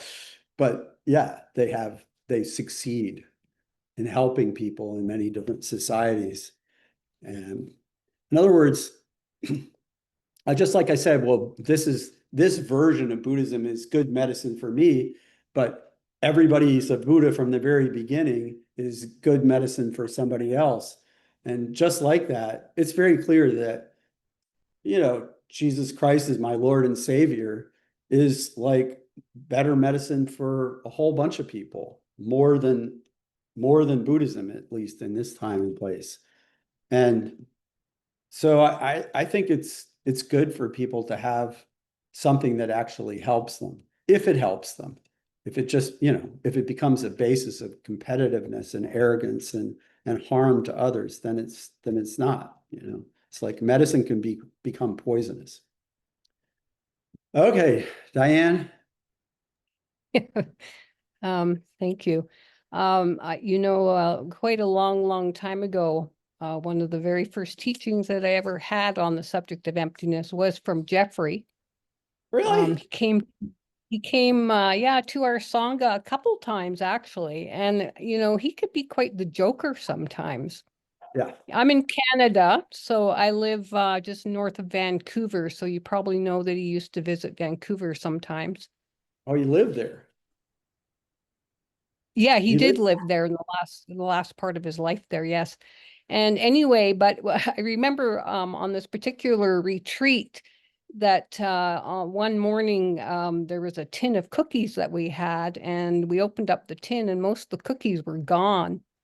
And Jeffrey, of course, had got up in the middle of the night and he had eaten them. And he said, the cookie thief is no longer present, but nevertheless, the cookies are gone. And he's kind of joked about that throughout the day. But, he always had these different levels of meaning that he was trying to bring to us, right? And he's like, sometimes you just have to eat the cookies. Yeah. So yeah, Jeffrey had his own kind of sense of humor, and you're right. It always had some other kind of level of meaning behind it. yeah. Yeah, I don't. Okay, so I'll just say something about humor rather than about Jeffrey. I think I've been talking about, being skillfully kind, right? And if you want to teach somebody about emptiness or something else that's, maybe hard for them to hear, humor is really can be very skillful. It's not always, there's nothing that works with everybody, but I think humor works with a lot of us. And I mean, the reason I think that is just from having been a teacher for 37 years and finding out just by trial and error what seemed to work and what didn't, and mixing humor together with messages about whatever I was trying to teach. You keep people's attention engaged, and the idea behind the joke can be the point that you're trying to make.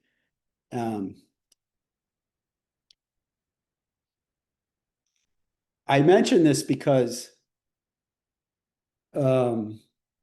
if you just limit the discussion to Buddhist suttas and sutras and the major shastras or treatises that come from India and say, this is the classical literature of India, where's the humor? You got to look hard. And what you find is the Vimalakirti Nirdesha Sutra.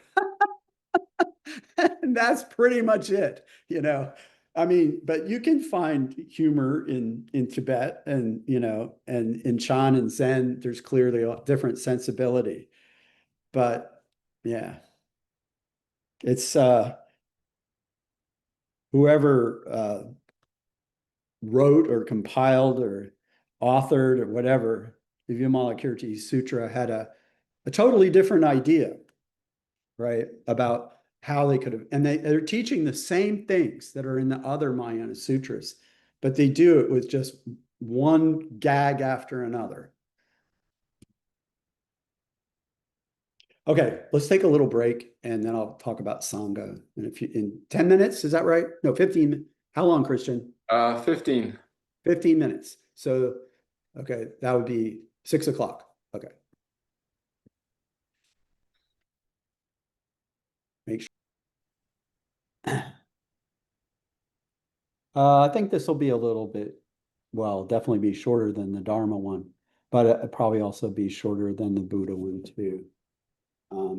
Quick question. Is there a question? Yeah. Will there be some question and answer time at the end, kind of wrap up our overall questions? Yeah, definitely. Great. Thank you. Because I think this will go faster.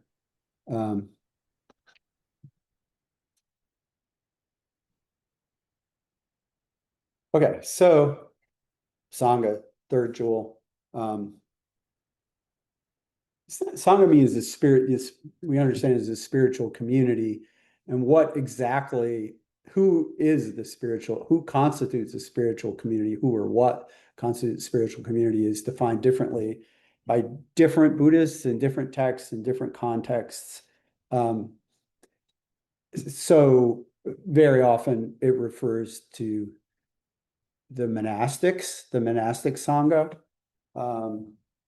But sometimes it also includes laypersons as well as monastics. So that would be like all human Buddhists, all Buddhists, or maybe some people might take the Sangha even more broadly in certain Mahayana contexts, including all of our fellow living beings. Or actually, I heard one Zen teacher include rocks and so forth. That is everything that exists, which I found a little harder to understand. But anyway, yeah. So it's your community, like where you find support in or guidance in knowing how to practice what the Buddha taught. it's really important in the context of social action, because, we've talked about a commitment, an indefatigable commitment, an open-ended commitment, an infinite commitment to acting on behalf of other suffering beings or acting for their welfare. But how does that become sustainable as an individual? It's for the practical experience of humans who I know and people who've written about it is that it becomes sustainable through mutual support in a community. There has to be opportunity for, what do you say, respite, turn taking, social support, mutual encouragement, and solidarity, without which it becomes very difficult to sustain that bodhisattva motivation. So, yeah, and this is something I think that the Buddha recognized. There's a famous passage about it. I'll show you in a second. So, could we just go it alone, without community? I don't know if you know who Joanna Macy is. She's a Buddhist and a philosopher, passed away, who's wrote a lot about systems theory and interconnectedness and how it relates to the environment. And she said, we're disciplined to be lonely. We call this loneliness individuality. Many of our embodied and connective experiences have been replaced by individualized consumption of entertainment services, as we know. Technological platforms have imposed an individualism that for now, for many of us, governs our daily lives and maximizes economic gains, I would add, for certain people. Yeah. Our attention has been colonized by individualized black mirrors, these phones. And we take ourselves out of the spaces of collective living. But without these public spaces, embodied experiences of mutuality and connection, it becomes more and more difficult to visualize a commonly held and commonly lived future. Like, really difficult, I would say. She says, grace happens when we act with others on behalf of our world. That's the point. We're social beings, we're mammals. His Holiness has gotten off on that a couple times where he's saying that it's just natural for us as mammals to seek to care for one another, right? And that's we should build on that. I guess he must have seen some puppies nursing on a mother dog and been moved by that, right? He sees that as a model of care, natural responsiveness to others' needs.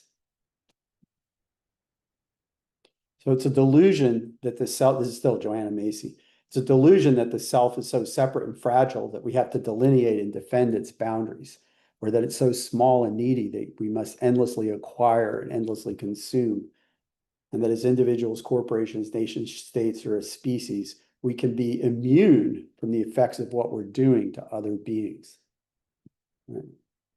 If the world is to be healed through human efforts, I'm convinced that it will be by ordinary people whose love for this life is even greater than their fear. He just takes it for granted, or as written, right? That the opposite of love is fear, right? Which is something that existentialist psychologists have said since the 1950s. Yeah, it's not that all life, I guess, is necessarily connection. I'm not sure. I don't know all life, but human life for almost everybody, has a heart in connection. I've seen some stories about real hermits who lived for many years and seem to be sane people, right? Without human contact. So it shouldn't be concluded that all human beings need to live in community or will be better off living in close quarters. But generally speaking, right, this is pretty pervasively true that as social mammals, we really need social connection. In the southern parts of Africa, right, this is known as Ubuntu, the idea that I am because we are. That is you can't really be a person, right, except in the context of your society. We don't really have a life independent of others. And the Avatamsaka Sutra, famously includes this idea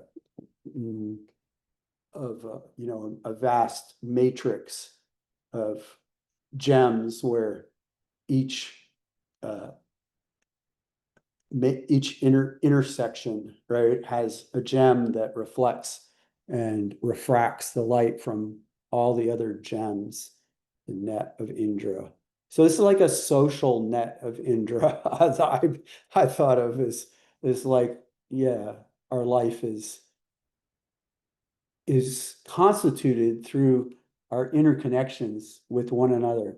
Soka Morinaga Roshi says something similar toward the end of his book when he's talking about his really philosophy about what life is. He says, we're not like a solidified self that moves through the world. There's this sparkling, flickering, ever shifting stream of experience. And he says, it's not an individual, separate, sparkling, shifting stream of experience, right? It's a fusion or an interaction. He uses the word fusion, but it's like, yeah, this sparkling stream of experience is constantly reflecting and refracting all of the light that comes from all the other gems around us in the matrix. Francisco Varela said the only world we as humans know is the one we can create together through the actions of our coexistence. So then this is the famous Pali Canon passage about this. Ananda posits to the Buddha that this is half of the holy life, half of the spiritual life, admirable friendship, admirable companionship, admirable camaraderie. And the Buddha said, don't say that. Admirable friendship is actually the whole of the holy life. When a monk has admirable people as friends, companions, and comrades, he can be expected to develop and pursue the noble eightfold path. So the Buddha, that's from the Upada Sutra. Yeah. So it can be remarked that, Buddha created the Sangha for a reason. He didn't just see himself as creating a bunch of individual, separate practitioners. And that we can understand him as having made the Sangha dependent on the laity for food for a particular reason. That they're right? There's always a living connection between the different parts of the Buddhist community.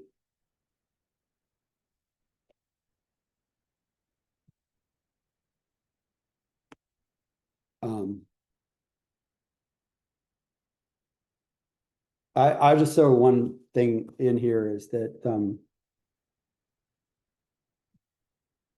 I talked to some of the monastics. I've talked to some monastics. In this case, I'm talking about women who told me how their sense of themselves and their identity and their reason for being changed unexpectedly after becoming bhikshuni, fully ordained monastics. And what that was is that when they were just trying to decide whether to become a nun, they were thinking, how would becoming a nun help or harm my spiritual journey? But once they became a nun and they were part of the Sangha, it was completely different.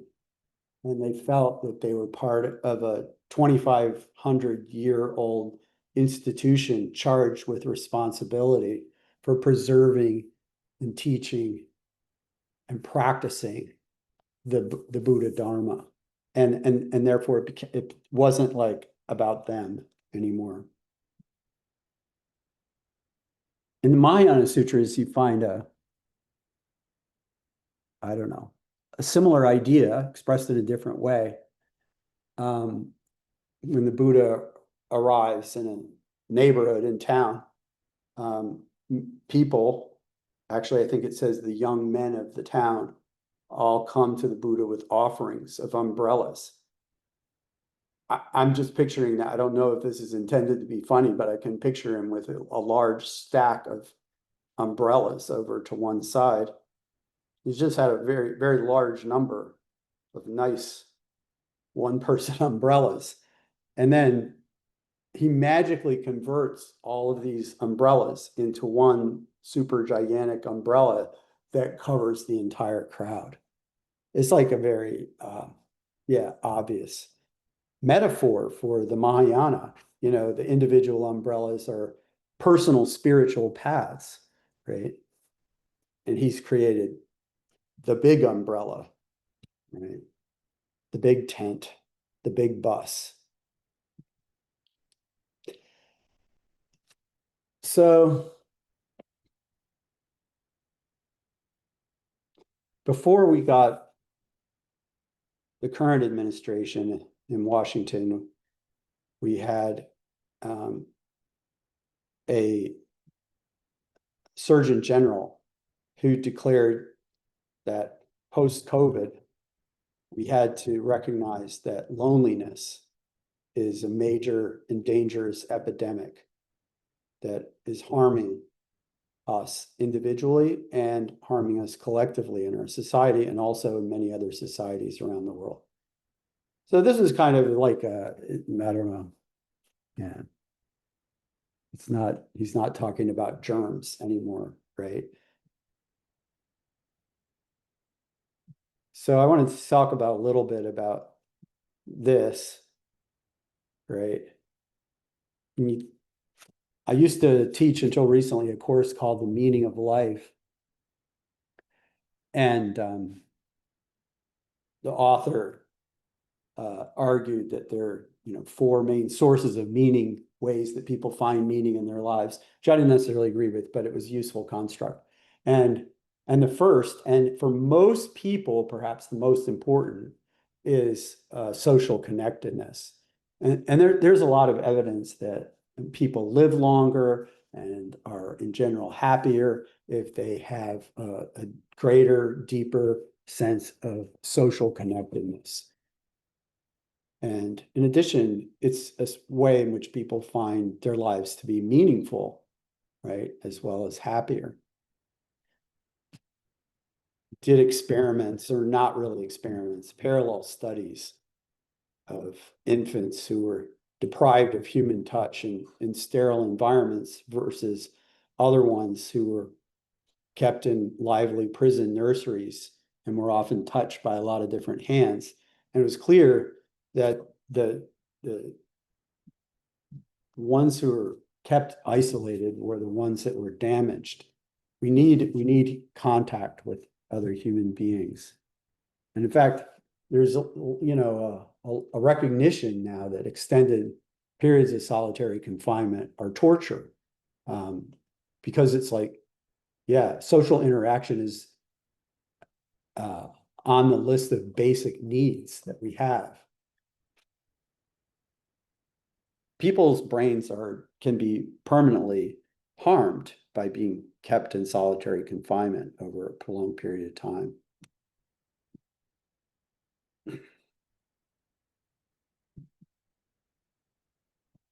There's also the question of how strong, how deep, what the quality of these connections with other people are, not just, how many we have. People, you must notice this yourself. People want to feel seen. They want to feel that they've really been heard. They want to feel that somebody is beholding them, right? Recognizing the complexity of their humanity, right? And a lot of times, if we acknowledge the existence of other beings at all, it's like they're characters in the drama at which we are the center, and they tend to be objects or tools or more, I was thinking animated characters that appear in our show, right? And I mean, even in spiritual communities,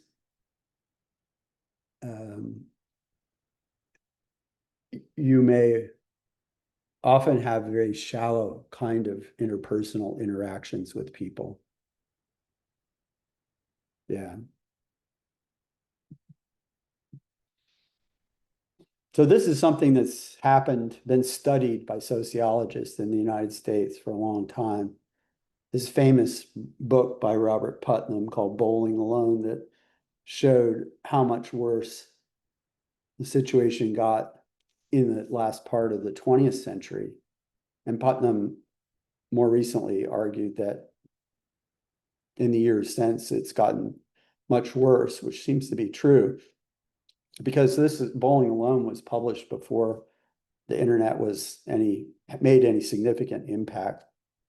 Certainly people weren't all carrying around their cell phones and as little pocket computers. So there was a lot of opportunity to daydream or quietly reflect, or perhaps talk with strangers on a bus or a subway. And some people will say that the pace of life or the demands of their life are such that they don't really have time to connect with others face to face. But I mean, it's arguable that means that they don't have time to really live a fully human life. And in fact, the evidence suggests that busy people tend to be actually more socially connected, and the opposite of that is alienation, isolation, loneliness. I mean, it wasn't intending to talk about mass shootings, but it seems, aside from the issue of guns, which is so important, that a lot of the shooters are people who've become very lonely, very isolated, to the point where it's a real psychopathology. Yeah. So Vivek Murthy was the Surgeon General under Biden. He declared that we have an epidemic of loneliness. It's a major community health issue.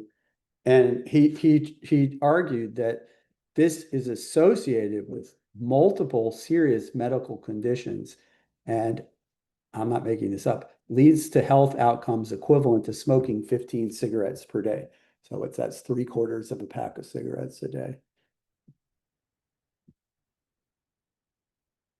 Half of Americans were telling investigators that they were lonely before the pandemic, right? I mean, yeah. Teaching on the campus in the wake of the pandemic, it was clear that a lot of students suffered a great deal in terms of their social life and their intellectual and emotional development through the pandemic.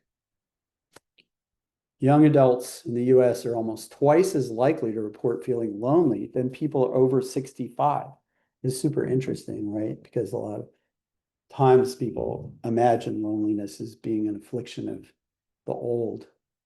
There's a lot of loneliness among young people. Also among the poor, it's worse.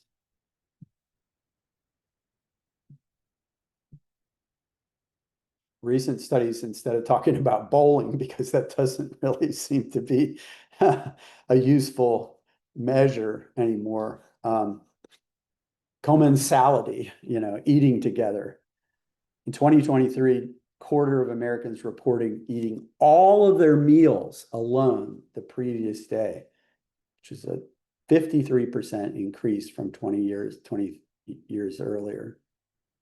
All of their meals in the previous day. Yeah. For under 25, there's been an 80% increase in dining alone over the last 20 years. Sharing meals together, and this has been known for a really long time, is strongly associated with the sense of social connectedness and, yeah, being a Sangha for one another. It encourages positive pro-social behavior. We could say manners, etiquette. What's the basis of etiquette? The basis of the rules of etiquette are consideration. They're rules, but where do the rules come from? They come from thinking about the feelings and of the other people around us. Will they enjoy seeing our partially digested food sloshing around inside our mouth? Yeah, probably. Yeah, maybe there should be a rule about that, right?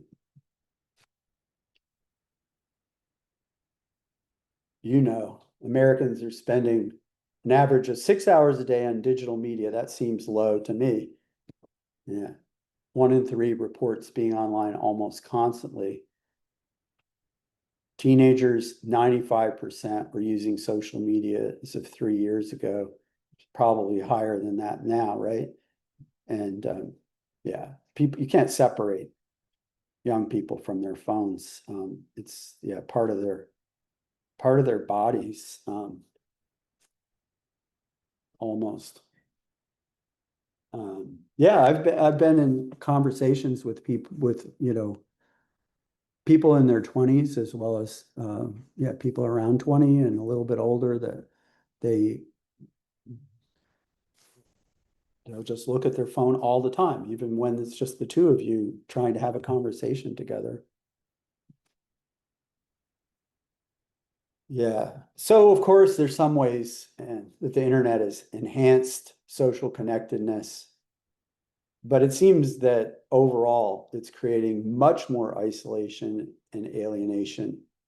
And the mega billionaire magnates who are monetizing and literally monopolizing our attention are long past pretending that they care about the negative effects. We can't tell Zuckerberg and friends what to do. We just have to make better decisions about how we use our own time and how we guide our children and young adults.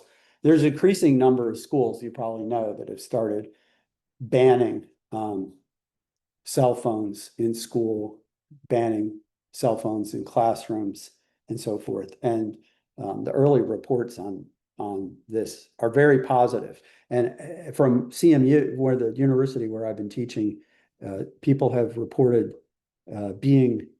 having the students tell them how glad they were that the professor was banning the cell phones. Yeah. Another thing is that a bunch of students have told me, I've for the last 5 years, 6 years, 7 years of my time at the university, which I just retired from, I would require students to talk to me, all of them, to have a conversation. And many of them did not have the social skills to make eye contact, and only a small percentage really were able to ask me any questions about myself as I was asking them questions about themselves. Of course, even fewer were able to, but some, I would say some, not none, but it's only, it's always like a bright surprise when you find that somebody can actually manifest an interest in you. So there's been, studies of what people can do to address this situation. join groups. That means not Facebook groups, but mean actual groups where people get together and discuss something like a book or a film. Of course, not all groups are equal. And this is why, in the Buddha's passage, he said, admirable friendship. So you want to join groups with your Sangha should be, a community that's healing, people who support and encourage us in our values, even if there's not a complete overlap. Talking to strangers is, been shown to be surprisingly positive experience for most people. Even now, it's not every single time positive. Disconnecting from electronic devices. I got totally off of Facebook for several years. And the only reason I got back on was because Dharma centers would invite me to talks, and then they want me to post something about the talk, and I didn't have anywhere to post it. So that was my reason for getting back on. Making deeper connections. I mean, I've tried to teach my students how to listen to each other. It's very difficult. There's research on this too, that when you're seeking to listen to somebody, a lot of times what's actually going through your brain is rough drafting of what you are going to say back to them, right? You can probably notice this just through simple introspection.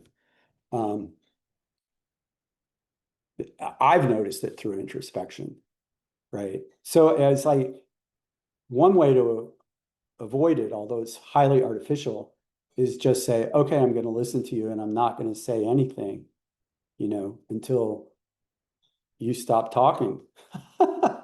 If you've been silent for 25 seconds, then I'll feel it's my turn to talk. Otherwise, I'm not going to talk at all, right? And it's strange and artificial, right? But it creates this realization that reflexively and habitually, we don't ever wholeheartedly listen to other people unless, or even if we're professionally paid to do so, we may not be wholeheartedly listening to other people. And we sort of half listen to them and half rough draft what we want to say to the part of what they're saying that we find interesting. Yeah. And then, of course, practice and teach your ideals. Yeah. And kindness, I would say, very important to try to figure out how we can, what skills we already have that we can use to promote kind behavior from the people around us. So this is my last quote. As you see, I've drawn quotes from all over the place. During the darkest days of the AIDS crisis, we buried our friends in the morning. We protested in the afternoon, and we danced all night. The dance kept us in the fight because it was the dance we were fighting for. It didn't look like we were going to win then, and we did. It doesn't feel like we're going to win now, but we could.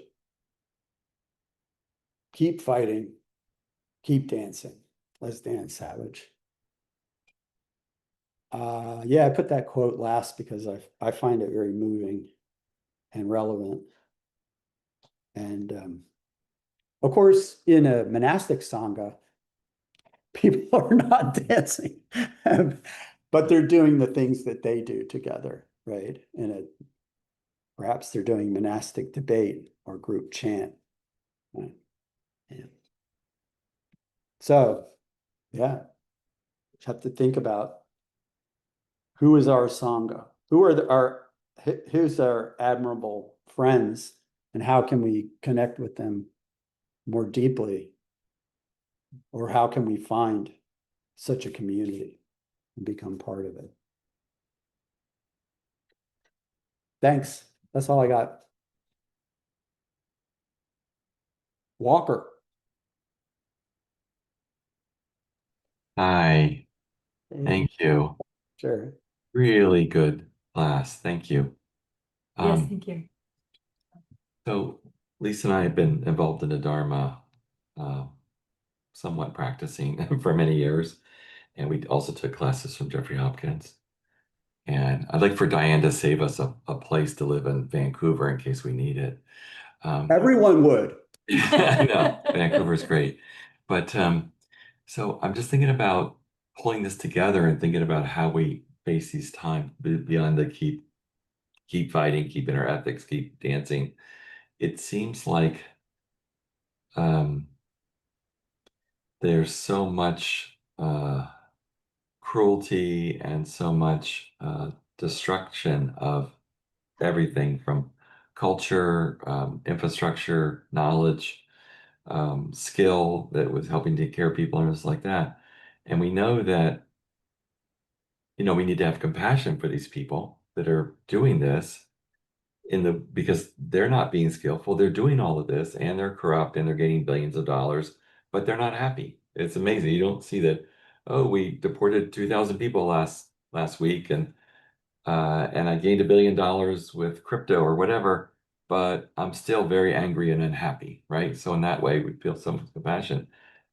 I think the early part of your talk, the emptiness and like there's this hope, that everything may not work out. We may not survive as a democracy, and that I'm really grasping at that, having someone grown up here in the last 65 years. Like, how can that be? That can't be, whatever, probably very similar to, how could I have a disease and die? That doesn't make sense, what I mean? So I guess the question is, how do we face this as kind of like, you know, happy Buddhist warriors while still not feeling a lot of resentment and hate toward people that are causing a lot. Causing so much damage. Yeah, they're causing so much damage. So that was my easy question for you. That's the easy question. Yeah. Yeah. Well, okay, so you certainly feelings of anger and sadness and sometimes hate can arise in these contexts. And of course, the first important thing is to notice that those feelings are rising and not be condemning yourself for having these kinds of reactions. At the same time, I think it's wrong to valorize those reactions and celebrate them and reinforce them. Now, it's true, there are some people, right, who say that their social activism is fueled by rage. I just have to say that this has never been the Buddhist way. It's not the Gandhi way or the Martin Luther King way either. Right. And there's just a lot of arguments within Buddhism that anger is counterproductive. And in addition to being a really uncomfortable condition to be in, that it's not conducive to the most skillful responsiveness. What it is conducive is to doing something. Right. And if you direct your rage in against yourself and become depressed and despairing, then you may become paralyzed. And but yeah. So I think ideal would be to accept that, yes, of course, we're angry and that's not necessarily a helpful or wholesome feeling to have, but it can be a very natural feeling to have. And I think it's natural that people get angry sometimes. And so the appropriate response is to think about, okay, what would be the most helpful thing to do in this situation? And it's like somebody harms you, anger can arise as a sort of natural sense of self-protection and defensiveness, but it's very different from thinking, well, what I need to do is get revenge on that person, or I need to harm that person and to make the situation whole. I like what you said about a lot of the people who are doing a lot of harm right now. I mean, this is just my personal opinion. Who knows other people's minds, right? I don't see Trump as being a happy person. I don't see Stephen Miller as being a happy person. I think that they've gotten to where they are because of their own problematic, karma and psychopathology. And it's they're manifesting their own suffering outwards in a way that hurts other people. Right. Right. One of the best answers I ever heard on this anger was Lisa and I were very fortunate to take a class from Tara Tukul. Very, just phenomenal monk and so compassionate and gentle. And at Vajrapani, it must have been 30 years ago. And someone said, well, anger could be good because it could drive you to action. And he said, anger's not, you don't really need anger, you need action. And then they said, well, what if you were in a physical fight and you had to fight someone? Wouldn't the anger then help you? And he said, no, if I was in a fight, I would not want the anger, because if I had no anger, I could land my punches more accurately. And then he's like, he's like 4'10" or something. But it was so funny the way he 4'10". Yeah. Yeah. No, I think that's right. I mean, if you don't, anger does motivate action more than despair or depression or being crushed in your self-esteem or feeling helpless. Anger counteract a sense of helplessness and motivate people to do something. But very often, because it clouds the mind to such a great degree, the chances that the action will be skillful go down a lot to the degree that you're angry.